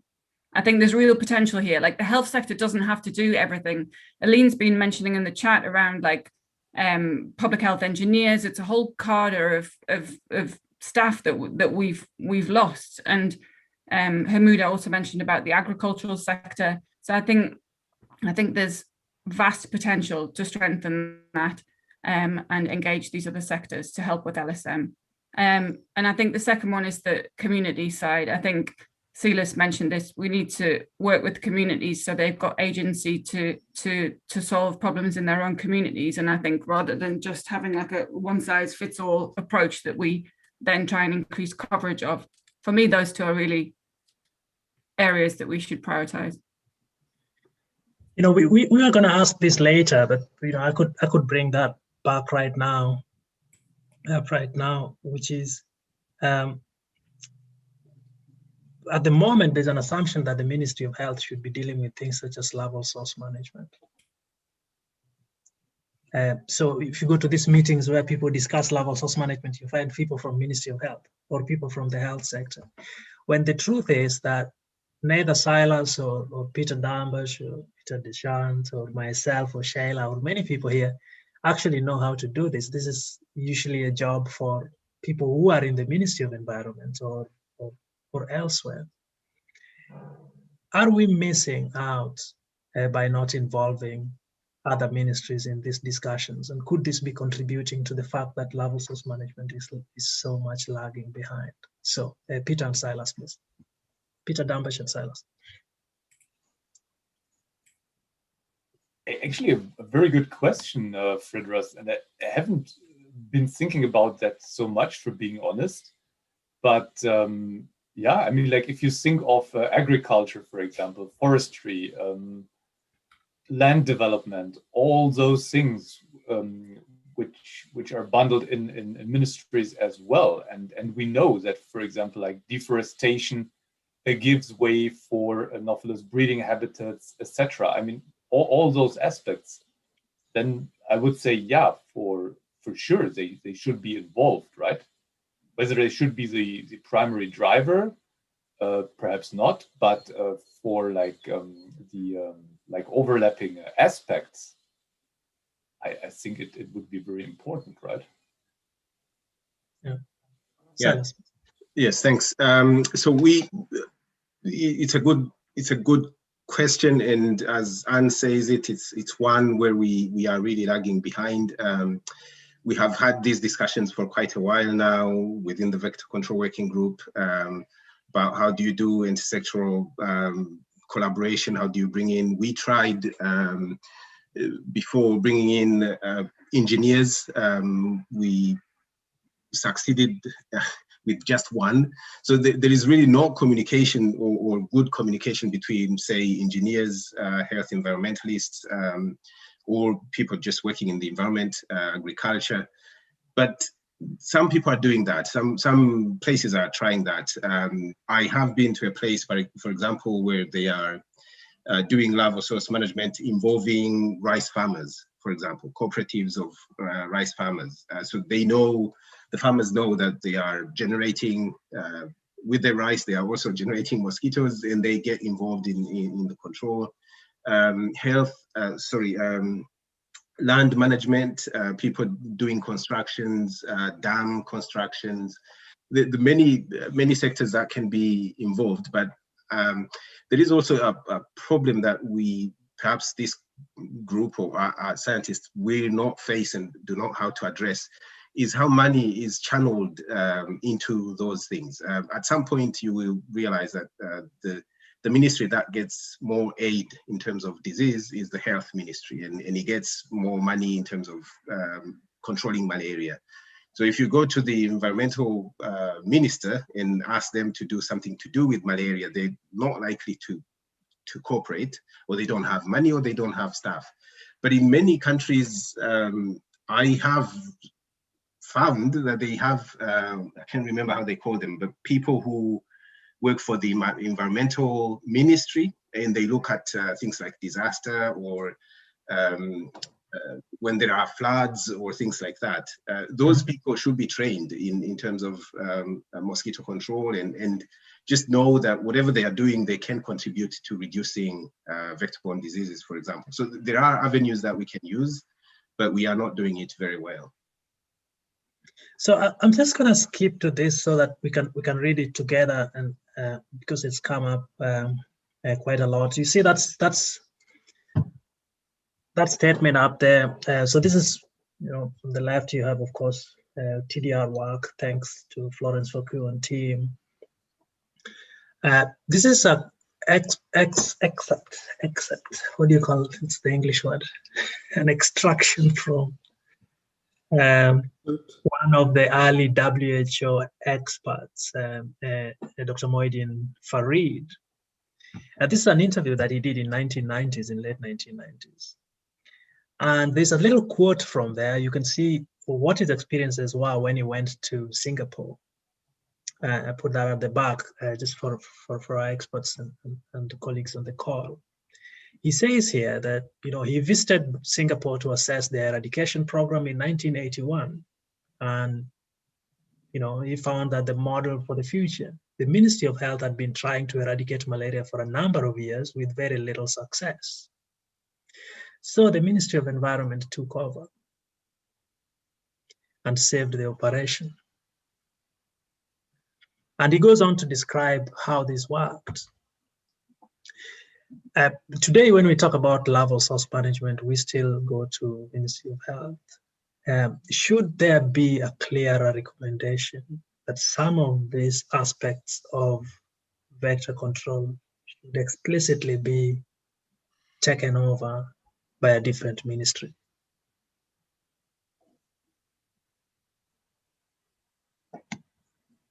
Fredros? Yes, May please. I add something? Right. In my country, the most successful mosquito control programs are really not run by public health agencies. They are run by locally organized mosquito control or mosquito abatement districts, which are able to function across all sectors without pure focus on health, because there's a lot of engineering involved. There's a lot of public education involved. There's a lot of just ecology, applied ecology involved, and putting all of that together into an organized system that has its own source of taxpayer money has been the most successful model I've seen. So that's the direction hopefully we could see happen in malaria control. Yes, Peter. Perhaps I can report from like a program that is in place in Germany, the Upper Rhine Valley, for some 30 years. So Peter, you know him like a friend of both of us, Norbert Becker, who's like, or who did actually run the German Mosquito Control Association. And they had a concept that basically the communes, like the cities along the Upper Rhine Valley, they were asked to contribute a certain amount per year. Well, in the end, we were talking millions, right? And therefore, this organization would treat at a length of, I think, like 150 or 200 kilometers, the Rhine and the swampy areas with BTI, Bacillus thuringiensis israelensis in that case, via helicopters, via like armies of student helpers, etc. And yeah, it's done since 30 years and quite successful. Of course, it's like nuisance, right?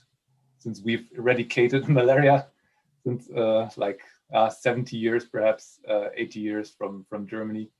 But still, I mean, before you couldn't go there, now you can, and it's basically paid by the communities, but has a central steering organ. Thank you. Yeah, thank you. I mean, this is something it would be nice to hear also voices from the countries about what are the opportunities here. And before that, I'm going to send this back to Shayla. Shayla, sorry, I'd moved the slides, but I'm going to bring that back to you. Yes. Yeah, thank you, Fred.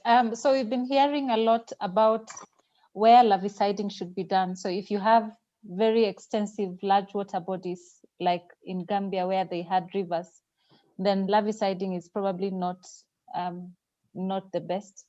And so in some countries, like the Southern African countries, they've been considering winter larviciding. And I'm wondering, so the question goes to Peter Dambach. Do we know the theory behind winter larviciding? What is the thinking behind this? Yeah, thanks for that. I'm not exactly sure about the term winter larviciding, but I figure you mean like larviciding outside the main transmission season, right? So before the rainy season. Yes. Yeah. So the idea behind is basically that you have like certain hotspots where malaria mosquitoes retract during the dry season, and they would basically redistribute from those hotspots to other habitats and then spread with the onset of the rainy season.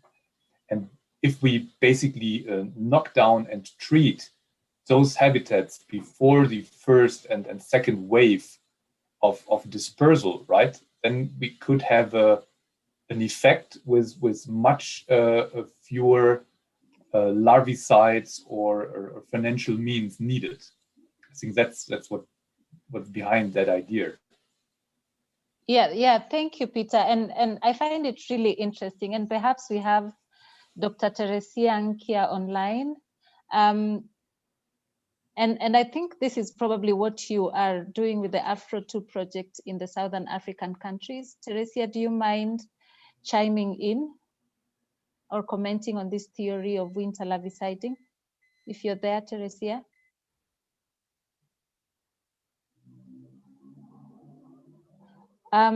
We can come back to Teresia, but Silas, would you like to comment on this same topic? Yeah, so referring to the WHO Afro2 project in the E8 countries where they're trying winter larviciding, I was involved at the beginning a little bit. I think the theory there is that if you hit the larvae just before the transmission season, and you hit them hard, then you'll have less mosquitoes developing in the transmission season, and then have less malaria. I don't know how they are doing right now, whether that's being successful right now. The only challenge that I saw trying to do that was the amount of the distance that you have to cover from looking for one site to when you find the next site. I was in Botswana and Namibia. Those countries are huge. I mean, the maps you see are lying to you. Those maps are, those countries are really, really big. So traveling by car 5 hours nonstop from one particular site to another site. So there's some logistics around that might be an issue. But if it's possible to pinpoint those particular sites and people know them well, there could be that theory might work if they manage to destroy all the mosquitoes just before the transmission. Maybe they will see an impact, but I have no data to speak from. Yeah, thanks, Silas. And still on the same topic, when you're thinking about the low transmission areas, the main indicators that are mentioned are larval sampling, and we want to measure receptivity, basically determining whether we have larvae or not. So I wonder why then during low transmission, this is when larval sampling and larviciding really take the center stage and become important. What are your comments on this? I'm not sure I understand the question. Yeah, so the question is that in low transmission areas, then receptivity, measuring receptivity becomes the key indicator, and larviciding becomes also the key vector control intervention when you're attacking receptivity. So why is this? Why is this happening in the low transmission areas that now all of a sudden larviciding is much more important in terms of vector control? Okay, yeah. So I think the many things included in that decision. So when these recommendations started coming about where you would do larval source management, where is it likely to succeed, sort of trying to target and narrow down where you have more chances to succeed.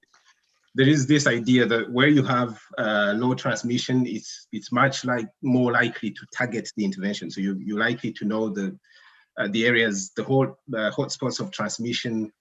Therefore, you don't have too wide areas to do larviciding for. So I think that's the motivation behind larviciding in low transmission areas. It's because you have less ground to cover, potentially less sites that you need to cover for larval source management. I don't think it has anything to do with larviciding itself being able to work when there is less malaria or no malaria. So long as you have water and you can reach it and you have larviciding could work. So I think it's more a question of how much can you cover, because it's believed it's an expensive intervention, it's a tough intervention. So narrowing it down to where you have less sites that you need to cover, I think is the motivation behind it.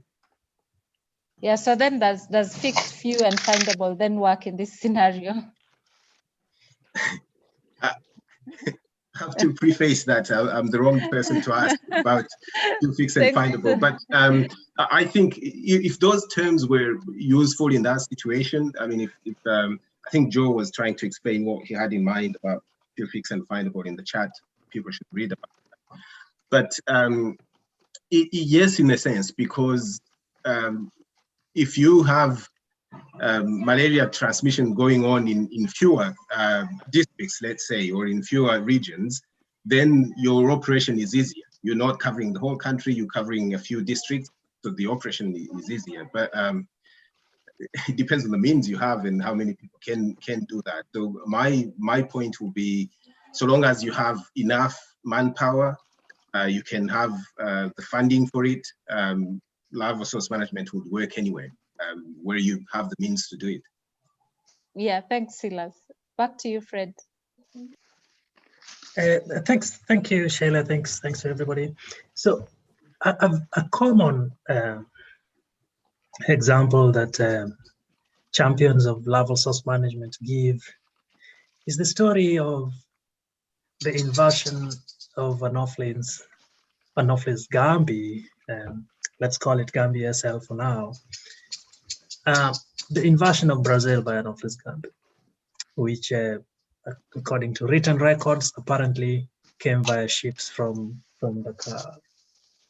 One of the additional experts we have today is Dr. Bart Knowles, who were co-written with Jerry and colleagues about this and lessons that we could have for the African continent. And I'm just going to invite Bart very briefly to describe why this is an important source of knowledge for us, and what we can take, what we cannot take for larval source management or larviciding in Africa. Bart, please. Hello, everyone. Happy to be on the call, and very interesting discussions going on here. So the paper that you see here is a paper that we published, or that we wrote certainly now 20 years ago. And I just read it a few days ago again, just to update myself on what we put down there. And the striking thing is that virtually everything that is mentioned in that article is something that I still stand by. But the disturbing fact is that very little of what we proposed in that paper has happened over the last 20 years.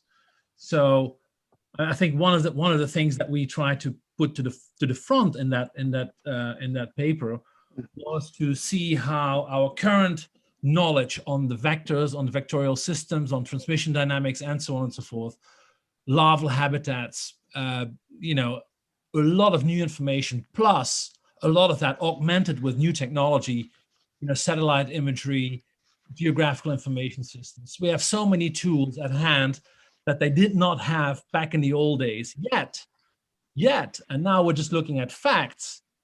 What they managed to do in this case in Brazil, where Gambia invaded over an area of 54,000 square kilometers with very rudimentary knowledge and technology, was amazing. I mean, the group of SOPR, you see SOPR in this picture, I mean, the way they approached this problem with training 4,000 people just to find water. I mean, their approach was pretty much based on just one single technique, because this was pre-DDT. We didn't have DDT yet. So they could make use of a bit of pyrethrum, which lasted for a few days. So most of that was using Paris green as a larvicide. And within the time frame of 18 months, if you then succeed in eliminating this invasion over a 54,000 square kilometer area, then obviously you've done something very remarkable. Now, there are people, even people that are in this call that I know of, that will say, well, this was not a realistic scenario. This was something strange because it was an invasion of an African mosquito on the South American continent. I think if we look at vectorial capacity of Gambia in Brazil, it was astonishing. I mean, the oocyst rates went through the roof. Sporozoite rates were up to 30%. I mean, these are percentages that we hardly ever find in the African context. So this invasion of this Anopheles gambiae from Senegal into Brazil led to a vector there that was extremely competent in transmitting Plasmodium falciparum in that setting, and led to a huge epidemic in 1938, just before they started with the elimination campaign. So there are lessons for us to be learned. And I think there's just a couple of lessons that I want to highlight. And one is this multi-sectoral approach that we hear about. This is what these guys did. I mean, they restricted people from moving between certain areas. It feels a bit COVID-like, the way we have restrictions in order to curb transmission of COVID. They did all that very seriously. That's one. Two is, in terms of community engagement, I see, with all due respect, also comments here in the chat box that we're talking a lot about we cannot and should not be doing this without the community. In this particular case, the only thing that was needed was community consent, and the rest was done in a pretty vertical way. And I think our challenge now is to find hybrid forms of how we can make the horizontal approach with communities, how we can match that with a vertical approach. And the reason why I'm saying it like that is that I just don't believe that if elimination is our goal, that you can, at the end of the day, depend on your communities. Because by the time that malaria is practically gone, there are very, very few remaining cases. I don't think we should be able to even ask communities to go out there and help us doing larval control during the last mile, because I think we will lose their interest. I don't think we will keep them on board. If they want to help in the beginning, yes, but the last mile is something that needs to be organized in a different way. So it's just for us to look back at historical successes and see what we can learn from those. Let's not forget that Soper, after he finished Brazil, he went to Egypt and actually staged the first mega campaign on the African continent between 1943 and 1945, when 2,000 Egyptians were trained to eliminate Arabiensis along the Nile. Hugely successful campaign. So we have these examples. Now let's look back and let's see how we can make best use of them today. And one way which I can think of is to see if we can rescale, which you see in this diagram. On the left, you see if we would do the same thing as they did in Brazil, over 54,000 square kilometers, there would be 8 African countries today that have about the same size as these 54,000 square kilometers. If we would multiply that same campaign by 2, you would see that a country like Benin or Eritrea or Malawi would come into play, and we could then talk about doing the same thing as they did 80 years ago in Brazil. Now, you need an army for that. You need lots of people, and that's the diagram on the right, where we would say, okay, there's a lot of unemployment in Africa. Why can't we train young people in the same way as we've been training them a long time ago to deal with the problem in Brazil, and just copy that and augment it, as I said, with new technology. One of the new technologies that we've pioneered in Africa is the use of drones for larviciding, which we tried in Zanzibar very successfully. I mean, Richard Mukabana, I saw him, he's on the call, maybe he can comment on this. But we have new technology that we can deploy in order to better what was already successful in the past. Thank you very much. Thank you. Thank you so much. I would like to ask Hamuda, our colleague from Sudan. Dr. Hamuda, you guys have trained a lot of people through a formal system. You have a lot of entomologists who are trained through a master's program in Sudan. What is the feasibility of repeating something like the Brazil experience in Africa, in your opinion?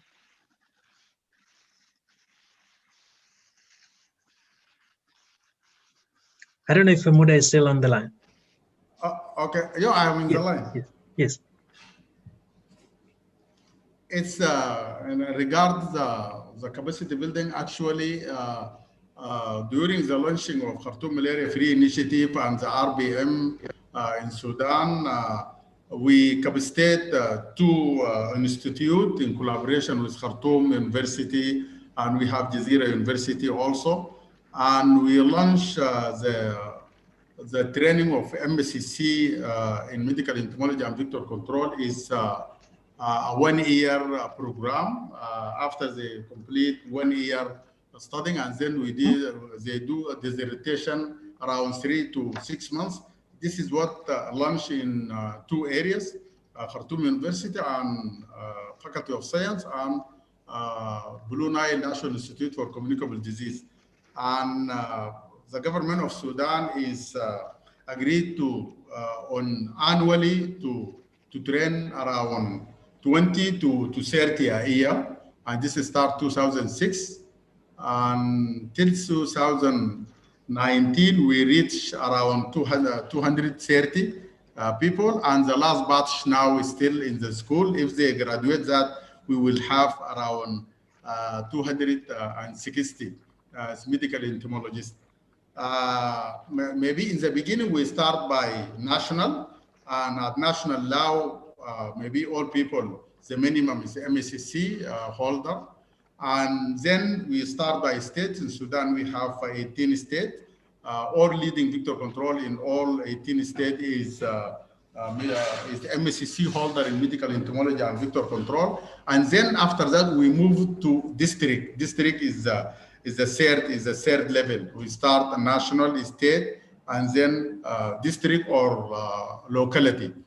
And this is the way that, and this all, the 90% is supported by government of Sudan, and Few money is come from WHO just and Global Fund pay for 1 year for this capacity building. And this initiative actually is give us the clue that now I can say we have well-trained people at all levels, but still there are challenges. For example, in 2016, we missed 90 of them, they moved to Gulf countries. And yeah, this is really a problem actually. And now what government thinks that to continue trend whenever they move, but still they will continue. But their new memo is happen.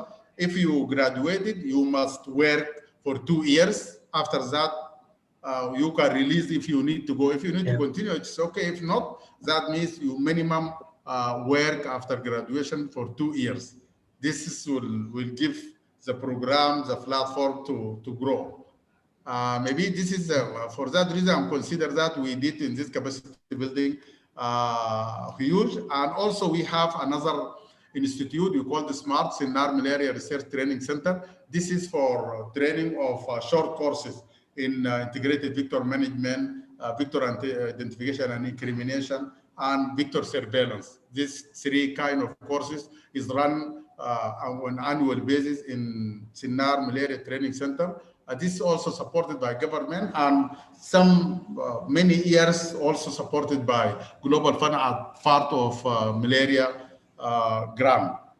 This is the capacity building we'll talk about. And now also maybe the good thing in the majority of states, maybe 11 states out of 18 states, they are entomological field, entomological lab in all these states, and they will do the process of the materials. As I mentioned for you, we have 106 sentinel sites for entomological surveillance.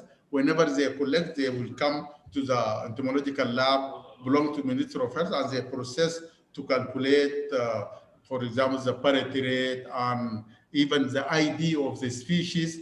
And there are many programs going for updating distribution of vectors in general in Sudan. For example, the 106 sentinel site, not for malaria vector alone, no, just for all mosquitoes, sandfly, and also in addition to snails and ticks, because this is the major disease vector. Because in Sudan, we're talking about integrated vector management, not malaria control alone. That's nice. And I mean, it's always a great example that your team is able to train so many people. And I think this is something that many other countries can learn from, even if they cannot do it at that scale. Human resource capacity is essential for these programs. But beyond human resource capacity, we have other needs. And Sheila just reminded me that we've skipped that. But the other thing that is necessary is on the larviciding side, is the active ingredients themselves, the larvicides. And people rarely speak about this, maybe because a lot of people are using BTI and all that kind of stuff.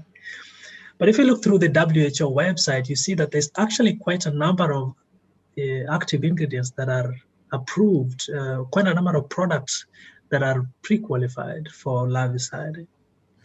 The question we have to our experts here, and I will send this question to Peter Dechant, given that he spent many years in industry, is, are there any limitations today? In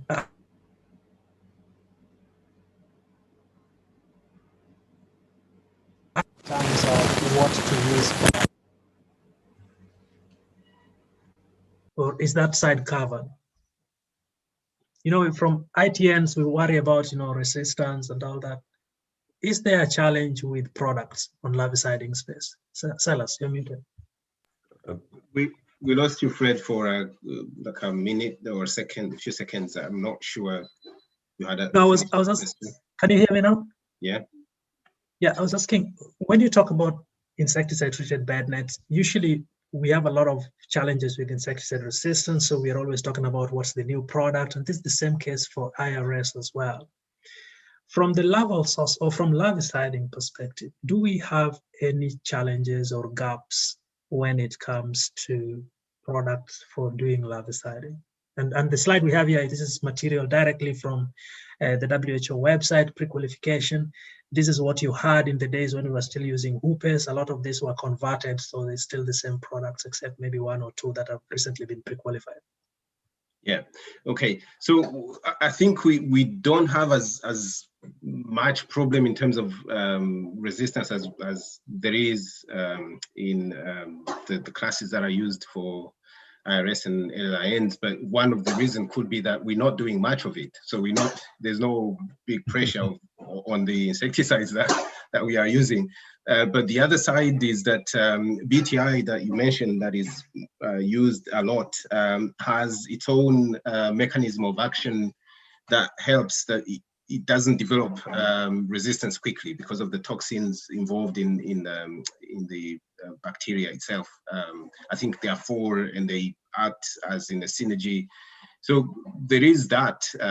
There's no pressure, as much pressure as there is for nets, but there is also some good larvicides. I haven't used many of them. I think Peter must know more about this in terms of larvicides. I know there's some resistance on Temephos, for example, but I don't know how big of a problem that is.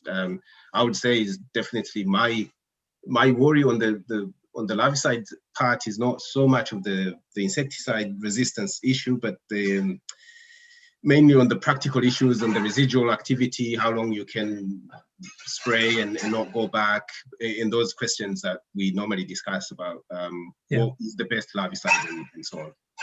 Yeah, we have seen a study from Yao Frane from Guyanyan's group in West Kenya, I believe working also with Professor Mukabana here, on some longer lasting formulations of these larvicides. You mentioned Peter, and Peter, we were trying to avoid asking you this question because you're from industry and we don't want to be seen to be promoting one particular company. But we have a specific question for you on BTI here. When I speak to Prosper or my colleagues from Dar es Salaam, they say we have BTI and we have BS. Like BS in a good way, not a bad way. What is the difference? And when do you use which one? Okay, well, just to make it clear to everyone, I have now retired from industry, so I'm free to speak as I see things. But anyway, to speak about the difference between Bacillus thuringiensis israeliensis and Bacillus Ferricus or Bacillus Ferricus, BTI has 5 protoxins that it produces when it forms its spore. 4 of those protoxins are similar in nature, and one of them is quite distinct and is referred to as Site 1A. Site 1A is synergistic to the other toxins, and in essence prevents the development of resistance to those 4 cryotoxins. Bacillus ferricus is different. It produces what are called bin toxins. Bin toxins are associated with the bacterial spore and are enveloped in a membrane. This makes them more durable in the water, so they tend to last longer. And also Bacillus ferricus the spores of Bacillus ferricus will germinate in the cadavers of larvae that have been killed, and you can have a recycling effect. So this contributes to some residuality. What the thing about residuality from Bacillus ferricus and its limited number of toxins that act in a similar fashion is that it makes it prone to resistance, where BTI is really not prone to resistance. The way this has been overcome is by the creation of formulations, and at least at laboratory scale, GMOs that combine BTI and B. sphericus. So that's the difference between the two. I would say there's a number of advantages to BTI and B. sphericus and the combinations in terms of target specificity and resistance prevention and all of these things. But They are certainly not, we're blessed in larval source management with a wide array of modes of action to work with. And as Silas had pointed out, not a lot of use no use in agriculture really for many of these things, and not a lot of use for LSM. So the resistance risk is very low right now. That's nice to hear that at least from the larviciding side, there's no problem with products in the product space yet. No, I would say the biggest problem with products is manufacturers being willing to take the risk of developing and registering products, especially for malaria vectors in Africa. It's a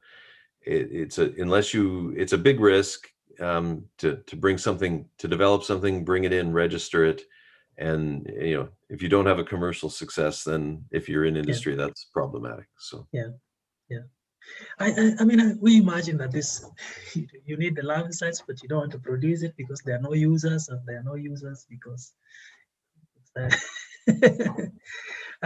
one of for our postgraduate colleagues who are on the line, a recommended review on this subject is by Yaya Derua. Dr. Yaya Derua from NIMRI, Tanzania, has done a fantastic review together with colleagues on bacterial larvicides. They listed a number of studies, many studies using this, and also showed some very good evidence from the field, from the lab, and from the semi-field. They concluded by even doing some cost analysis, and this is the topic that we would like to talk about because it comes up all the time. Perhaps the best place piece to refer to is the work by Dr. Eve Worrell from Liverpool School. And I wonder if Prosper Chaki is still back with us, but Peter Dambach, we're going to ask you this question as well. A common concern with larviciding, and this was commented a lot also by others, is that it can be too costly. The logistics can be very costly. And yet, if you look at the economic analysis, at least the conclusion of this work, for example, suggests that it is no more costly than the other interventions. It's really at par. What are your experiences working? This is a question to Peter Dambach. You've worked in some very rural settings before with biolarvicides in particular. Realistically speaking, and you've done a study on costs as well in Burkina Faso. How realistic are these cost concerns that stakeholders usually have? Very realistic. So I mean, those costs depend, right? And as I said before, it can differ or be very, very heterogeneous just within one region, right? So you could say, I'm repeating myself here, right? For one village, basically the per capita intervention costs would be 10 US cent, whilst for another one just adjacent to it, or 20 kilometers south, it could be tenfold, right?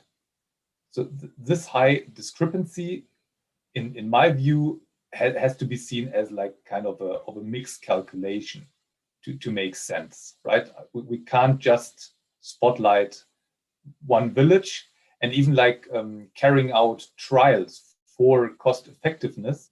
In my view, they need to be done as an average over a typical region, right? Otherwise, we won't get reliable data for per capita intervention cost. Then, you mentioned that paper, and we were thinking about a lot of different factors that would actually influence the overall cost, and we tried to formulate that in a bit mathematical fashion. And of course, you have stuff like duration of the rainy season. Then, a very important point, the larvicide remnants effect. So how long is it basically effective before you need to retreat a breeding site? So, and here, like, I mean, Peter Dechant can like tell a lot about that, about different formulations, like long-lasting formulations of BTI and others. So of course, I mean, you can have the cost if you have a BTI formulation that continuously gives out the like active substance into the water, right? Then you don't need to retreat, because that's like apart from the like larvicide cost, the infrastructural and personnel cost is like a major cost driver, even in rural Africa, where, like, I mean, you imagine, right, like cost is much lower for personnel, but still it sums up. So those things, I mean, you could think into some of you. I mean, you know about pyriproxyphene, for example, like a different way of how it works, like molting inhibitor, for example. But I mean, if you could like extend the retreatment interval, that would be like a major cost, for example.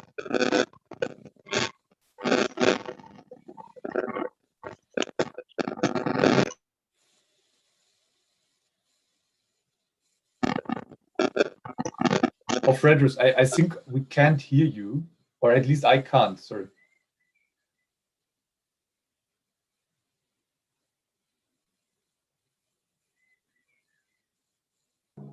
Frederick, are you there? We can't. Fred?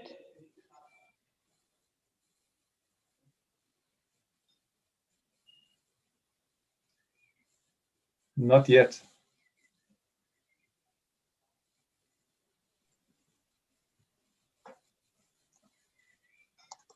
We need rescue from you, Sheila.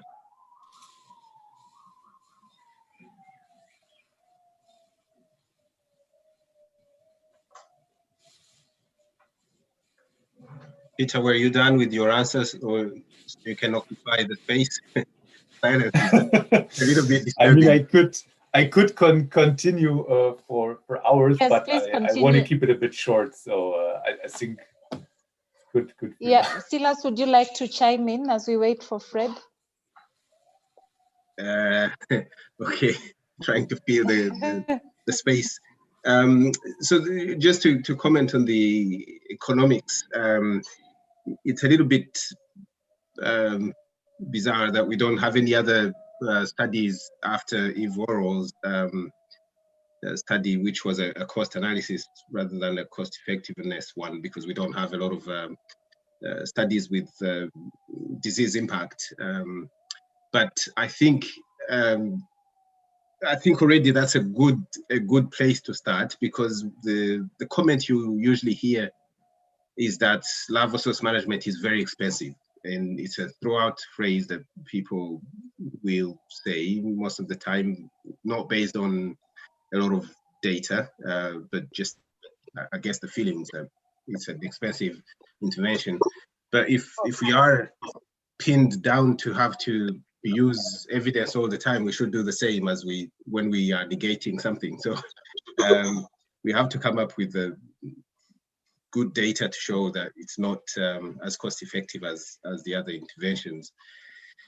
But don't know whether we have Fred here or whether we should talk about something else. Yeah, we continue, Silas. So we can move on to the next question, which is really about a summary of larviciding. So we've talked about the different scenarios where larval source management would be most effective. So in a really brief way, Silas, would you be able to tell us what are the specific scenarios when looking at the epidemiological factors, entomological factors, and ecological factors? What is the best scenario for larval source management? Okay, that's a tough one. So because we are sort of building evidence and perhaps more convincing, hard to convince than anything else, I think it's best to start with where we know we're likely to succeed. So Hamuda has talked about the Khartoum experience. I don't think anyone can debate that. He's there to provide evidence. It has worked and it's working. We know that in Dar es Salaam it worked very well. So here we are talking about big cities or urban areas. We know it has worked in highland areas in the case of Ulrike's publication. So where I think we should focus is in places where we are certain to make an impact, but not limit ourselves there and grow as we grow. The understanding in ecology, I think you probably have seen a number of comments about what needs to be known in terms of larval source management is not the same as what you need to know to do other implementation like ITNs and IRS. And please stay on mute for those who are not talking. So I think urban areas, highlands, areas where water bodies are known or can be reached either by air or by foot, and then we grow evidence as we go.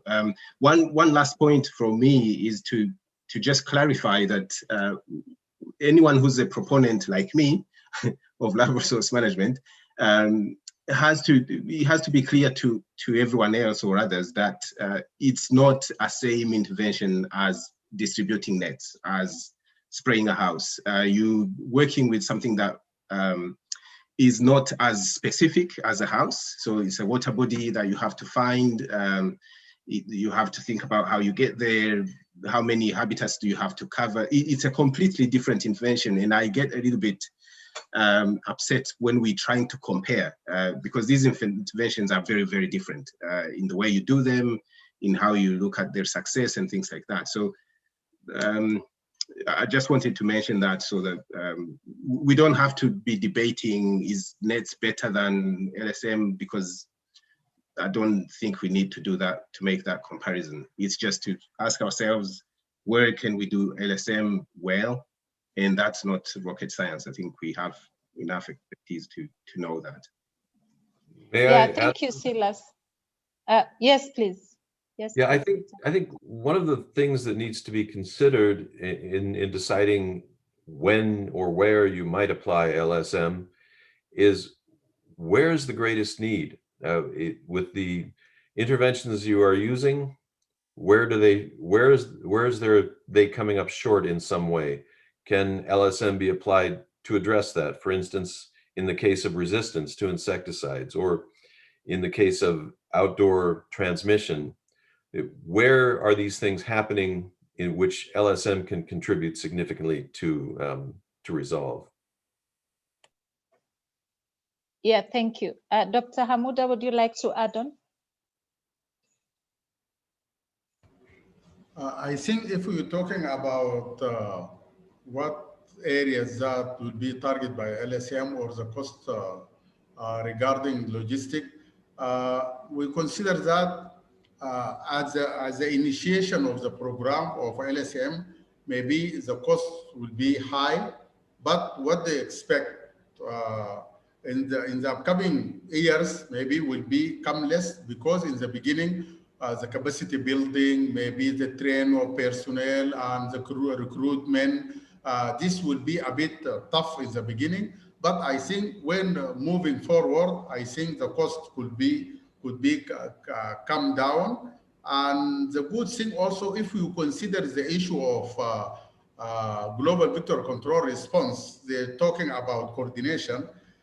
If there are coordination mechanism for example, intersectoral steering committee for implementation of larval source management, I think that means we will have one bucket or bucket for resources coming from different sectors, for example, from Ministry of Agriculture, Ministry of Environment, Ministry of Health, and even industry. If contribution happens like this, I think we can talk that in the upcoming future, larval source management could be in suitable way. For example, if you go to what I mentioned for Khartoum, we're talking about 600,000 US dollar per year.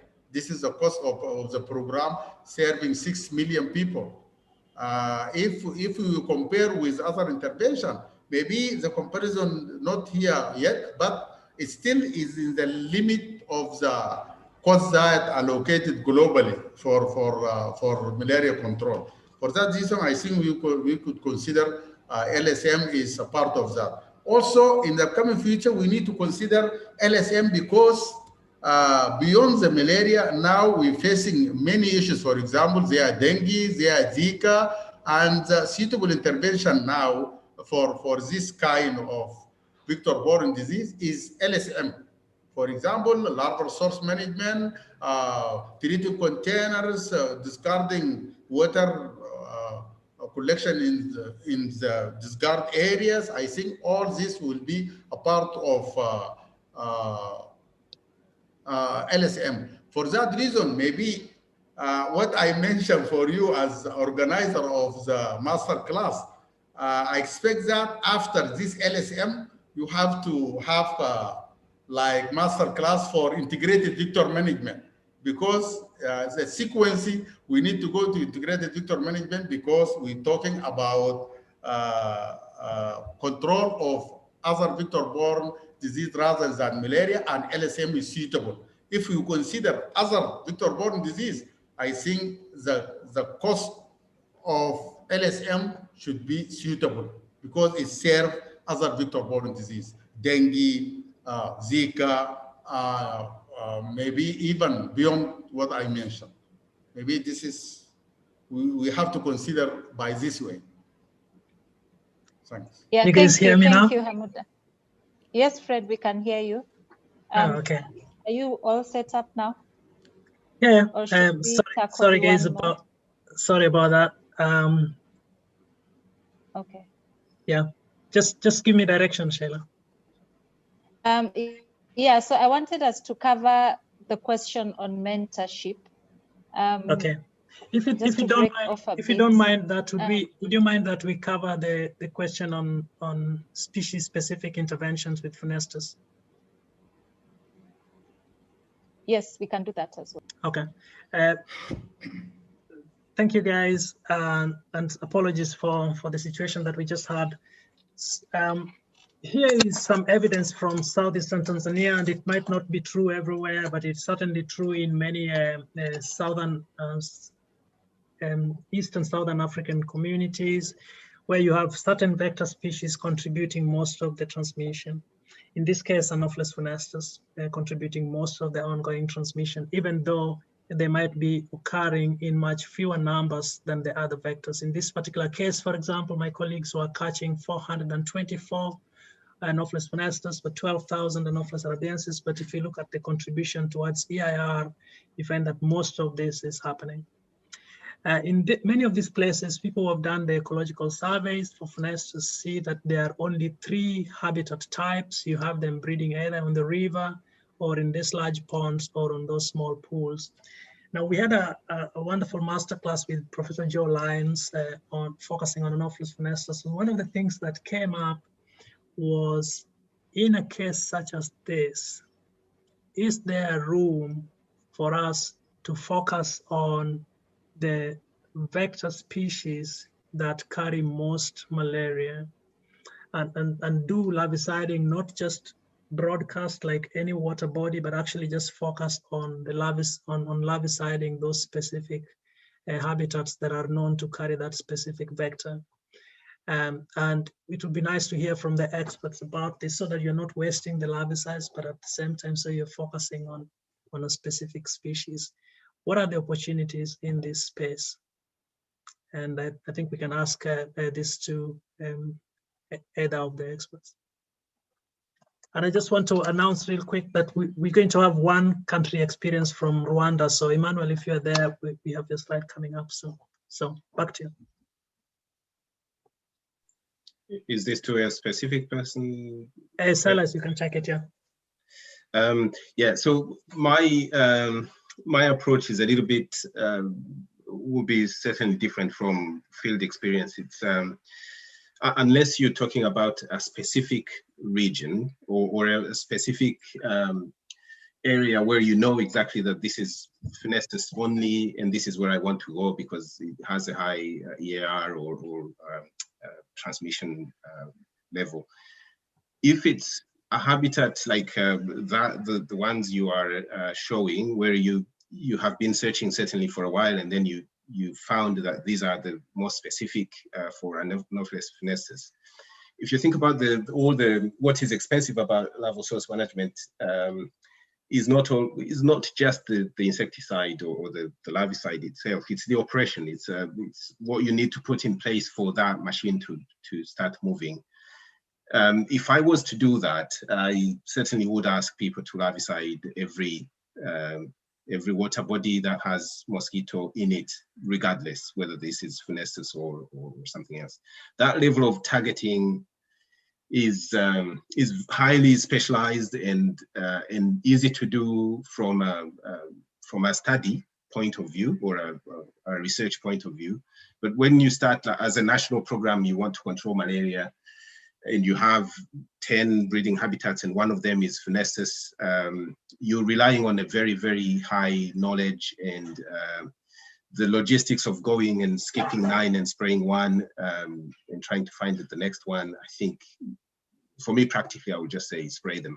Unless it's a very specific area that, you know, if they go there, they hit Anopheles funestus, then that's an easy decision to make. But otherwise, it's a bit complicated practically. Yeah, I have I don't know if Professor Joe Lyons is on the line. Joe, you've made some comments on this before. Could you comment on this now, based on your experiences with funestus? Yes. So very quickly, it seems to me that this is a key part of trying to build an Africa where the absence of malaria is stable, a stable condition, without tons of insecticides all the time. I would like to see us all as a community share pictures like this. I love pictures like this. Share pictures like this so we can begin to get a classification of funestus breeding sites and the kinds of places where they are. I would be interested in thinking, can we make generalized statements about how to engineer out these funestus breeding sites? That's what they did in the copper mine in Zambia with the funestus breeding sites. The Anopheles needed larviciding, but for funestus, it was water engineering. And as far as we know, when you get rid of one of these funestus breeding sites, it's got nowhere else to go. It's not like Gambia.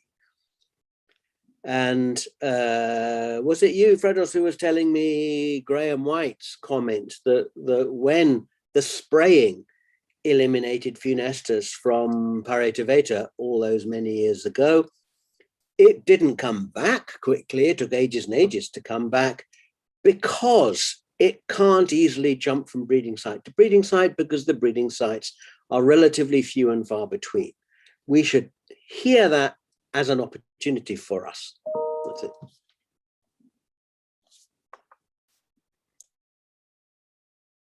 it. Can you hear me? So, yeah, we spoke to Professor Graham White. He gave the first masterclass. Thank you very much, Graham. He's been attending some of the classes as well.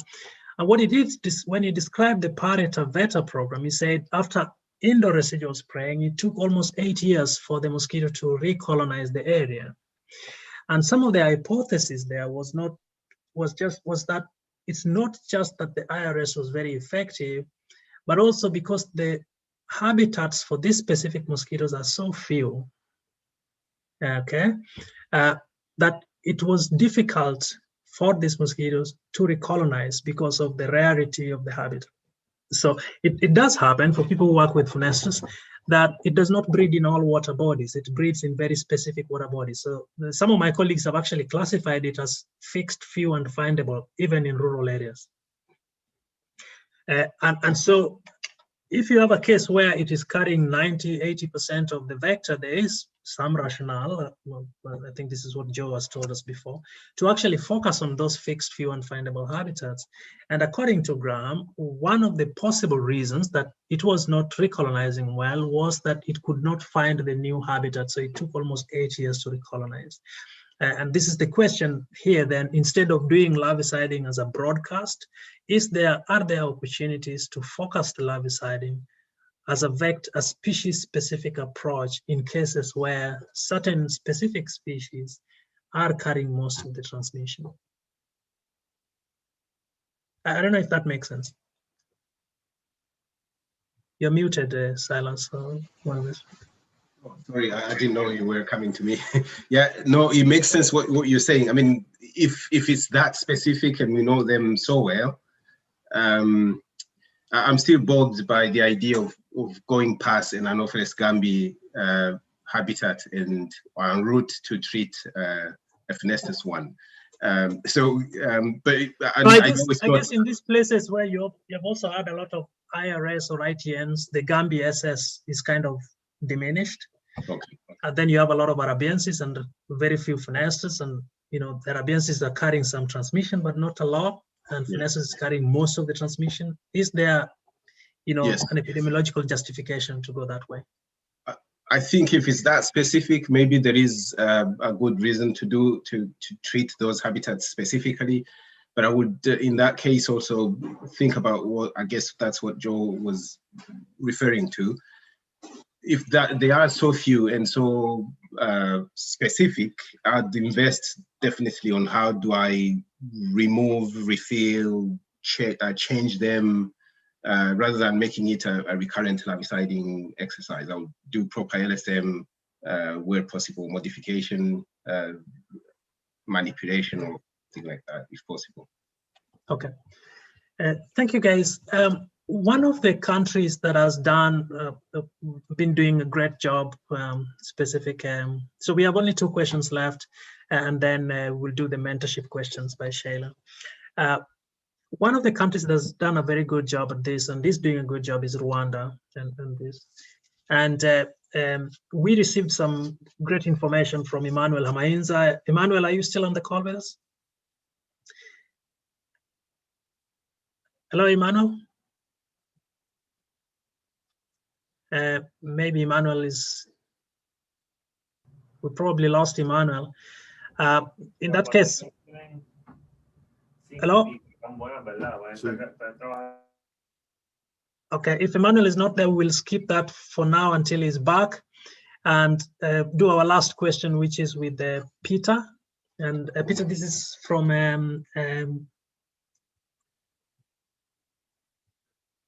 Burkina Faso. We are having a few problems with our Wi-Fi today.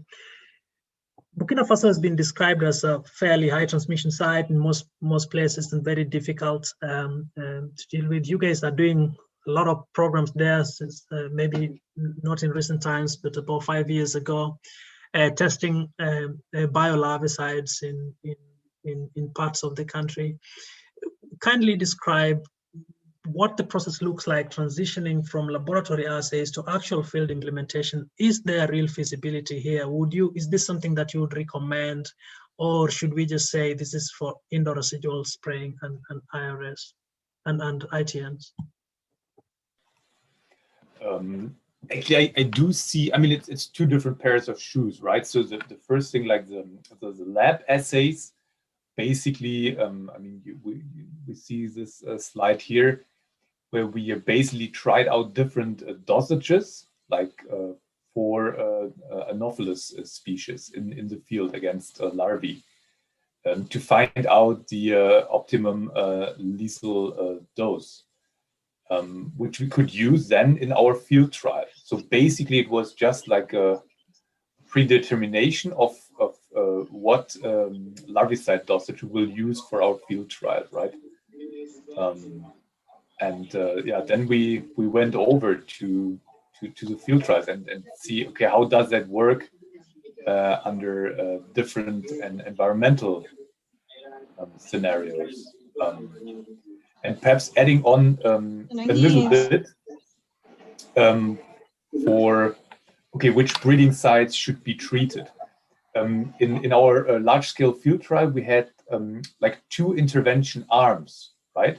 So one was basically, it's labeled as a full treatment. So we would go to a village and treat each and every breeding site in the public space that we could find and treat it, regardless of what larval density would look like. And the second intervention arm would be like a guided intervention arm, where we cooperated with the space agency in Toulouse in France, and used satellite imagery to basically detect ponds and puddles, etc., breeding sites with the highest larval productivity for Anopheles, right? For Anopheles gambiae.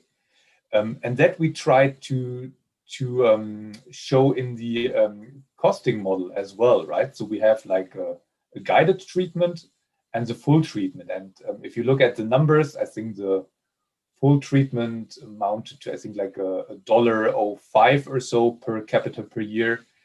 And the guided treatment was like 77 cents or so, something like that. So it's much cheaper. But what we found, and that might be particular for that region of Burkina Faso, it might be different elsewhere, that in the end, almost all the public habitats are somehow occupied by Anopheles gambiae. And in addition, many by Culex mosquitoes. So in the end, basically the takeaway message for us from this was, we tried to bring down the per capita cost with this guided treatment, but in the end, we reckon, well, if we want to bring down the overall amount of infected bites in this region, we have probably to drop this approach and go for the like treat everything approach. Okay. So that's a little bit the idea behind. Treat everything approach. Okay. Yeah. Which makes it more expensive, I guess. Yeah, which certainly makes it more expensive, but more effective as well. I mean, we can see, like we measured, like using CDC light traps, the vector abundance in those different treatment arms, right? Like untreated, guided treatment following satellite imagery risk maps, and the full treatment. And of course, the full treatment had the best impact. Okay. Yeah. Perhaps another interesting point, just like 2 sentences. If we're speaking about integration, and Hamoda like mentioned it, like integration across diseases, for example. So of course, I mean, we know like dengue vectors, Aedes aegypti, albopictus, etc., have different breeding sites than Anopheles gambiae, for example, of course. But the infrastructure, like the manpower, for example, of those programs, right? So those could be co-beneficial for running in areas where we have both. And in many areas in Africa, we now do have dengue, just as an example, right? So this could be a thing one could look into as well. Thank you. Thank you so much. I think this has been great. It's unfortunate that Emmanuel is unable to join with us to describe the Rwanda situation. Sheila, I'm going to send this back to you for the final section, and then we will close. Yeah, thank you, Fredros. So a question to all our experts today, given that we have students and young career scientists on the line today, what's the most important advice you wish you'd received at the beginning of your career? This is to all our experts. We can start with you, Peter Dechant. Well, I guess if we're speaking of mentors, I've been very lucky to have had some mentors in my life who just believed in me and encouraged me to pursue what I believed in, regardless of how much pushback I had. So I think if you really believe that something is correct and true, and you can back that up with data, even if there are those who say no, just move forward and make it happen. If you really believe in what you're doing and have the ability to back that up with data. Yeah, thank you. Dr. Hamoud? Okay, what I need to mention, I think for the beginner, as you mentioned, if we try to place intervention like LSM, we need them to consider the local condition, because without that, the decision must be based on the local condition. For example, if you consider that the characteristic of the area, for example, for LSM is suitable or not, you have to do like, for example, deep situation analysis in the area, in the field. And if you consider also to have like LSM, you have to do the geographical reconnaissance, and they are good opportunity presented by colleagues here. They are new technology. They can map the breeding sites, and this, I think this should be considered. And then to set clearly the indicators how you can follow your program. I think this will give them the bright for future, how they can consider the LSM for the beginning, for the future. And I think also in the upcoming future, it's better for all of us, even the beginner of the upcoming people, to consider the integration. The integrated vector management will be the way that we can consider the control of all vector-borne disease. And we can see this clearly in global vector control response. Maybe this comes because there are many co-breeding. For example, according to our experience here, if you find maybe one breeding site, you can find Anopheles, Gambia. Here we have, for example, Anopheles arabensis. At same time, we can find even Aedes aegypti. And the third one, we can find Culex mosquito. That means if all these vector or vector-borne disease could be targeted by one intervention, and this will give us the clue for the future that we can place good intervention. Thanks. Yeah, thank you, Hamuda. Silas, would you like to add? Not much. I think advice will be similar to what Peter said. I personally have had very good mentors from the beginning. There are a number of things actually I wish I knew in this business of malaria control, but I'm not sure it's something I want to share right now. But for upcoming generation, I think just focus on the essentials. I think this is a disease that is killing people. It's not a scientific entertainment. Just do what you can. Keep pushing, and for those we can support, I will do my best to support wherever possible. So I'll just leave it there. Thanks, Silas. Peter Dambach. Yeah, good point you made, Silas, there. Like, so don't take this just as a career stepping stone or just for the publication record or whatever. It's a serious problem behind this. We need to tackle, and it's not for fun. I completely agree. For me personally, of course, like my master's supervisor and like doctoral father, their guidance and often the ideas of them, right? So if you start your doctoral project, for example, they might come up with like high-flying ideas of which you can perhaps like get 10% into practice, but this is often the thing that is needed to ignite a new idea, right? And that was in our like project the case as well. What else could I recommend? Of course, like networking, like very important, like on conferences, etc. So find an active research team, make the use of those networks. Be open to many of those things, right? Don't say right from the beginning, no, nothing for me, or it doesn't work. But like listen and give those people time to explain their ideas, because often it turns out what you think at the beginning, it's bullshit, it won't work anyways. In the end, there's a good part in it that you actually can take and implement.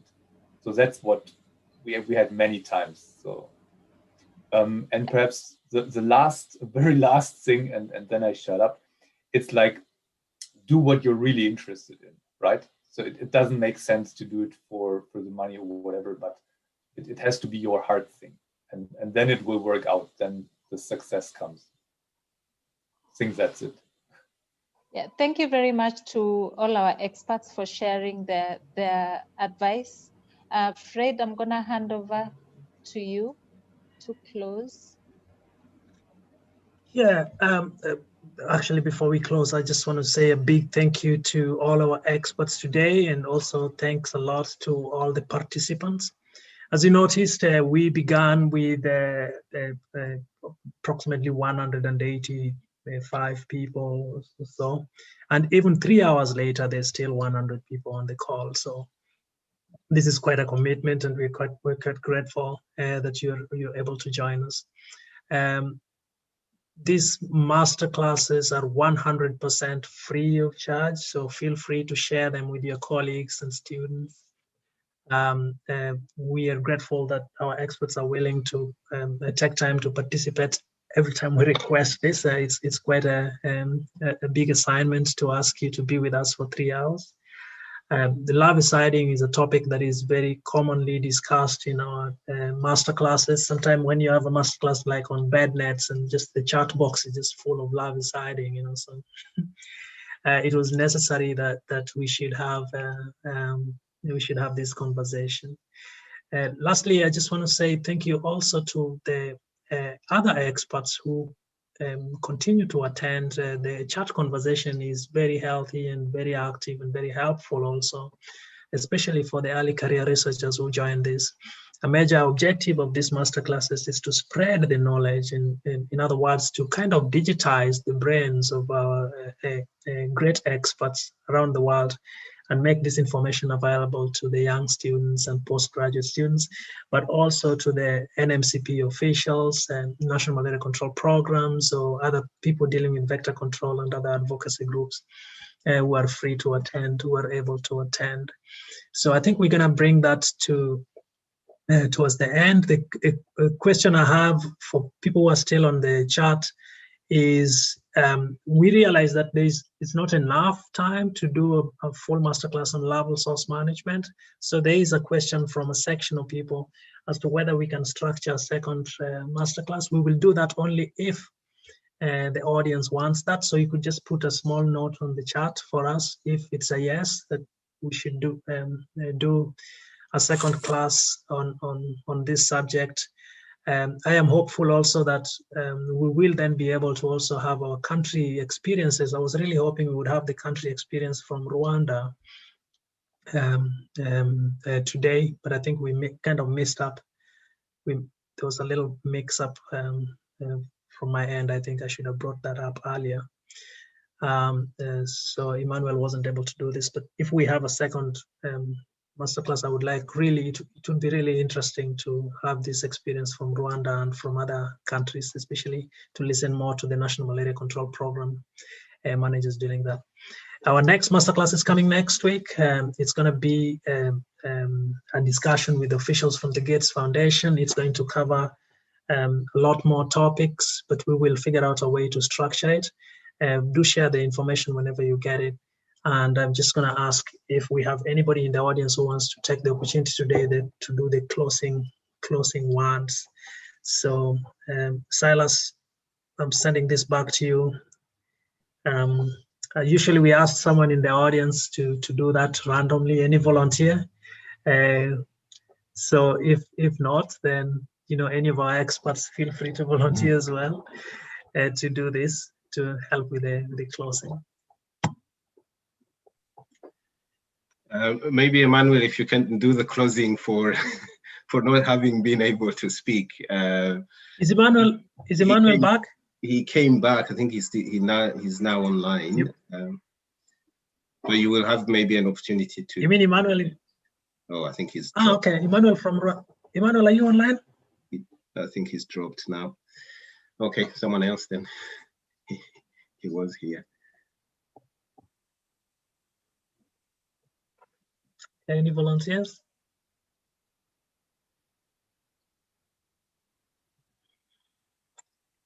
I think those who left, who stayed. I'm going to ask Professor Joe Lyons to do this for us.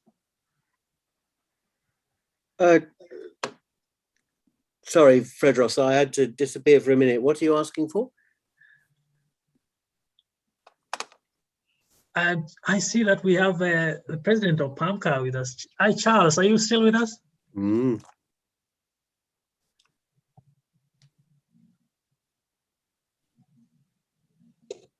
Yes, Fredros, still with you. Please.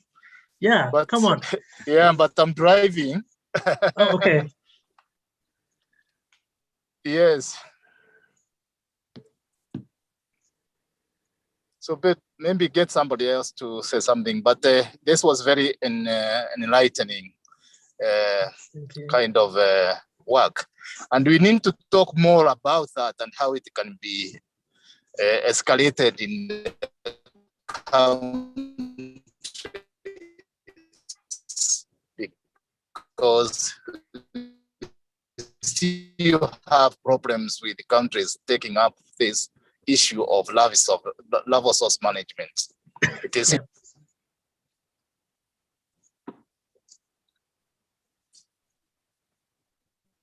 All right, Silas, I think the ball drops back to your hands, my friend. So please do us a favor and let's close the meeting.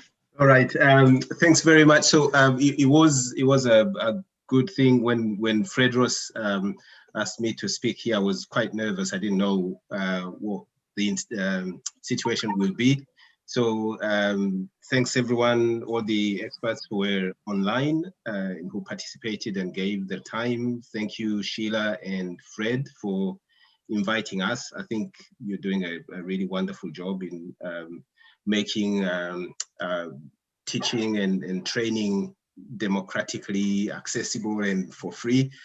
Thanks for the time. Thank you for people who have been commenting. And apologies for those we couldn't answer their questions in the chat box, but Fred has promised there could probably be a second class, and many people have said yes. From me and the people I work with, thank you very much, Fred, for the opportunity to, well, people I work with, that's the Pan-African Mosquito Control Association. Thank you very much for giving us the opportunity to present, and a great day or a great night for everyone. Thank you very much. Thank you. And thanks to Sheila. Thank you. Thanks to my colleague Sheila as well. Apologies today for the minor difficulties we had with the Wi-Fi, but hopefully next time it will be fine. Do have a great day. Thank you very much. Yeah, thank you very much, Sheila and Fredros, for the great moderation. Thank you so much, Hope Peter. Thank you so much. Thank you. Thank you too, and Peter Dechant. Sorry for bringing you out of retirement, man. Really getting me out of bed at 3 a.m. was the trick. I'm sorry. Umuda, thank you. Hopefully we see you in Sudan sometime. Yeah, thank you. Thank you very much. Welcome. All right. Thank you, everyone. Bye-bye, everybody. Bye-bye. Bye. Bye.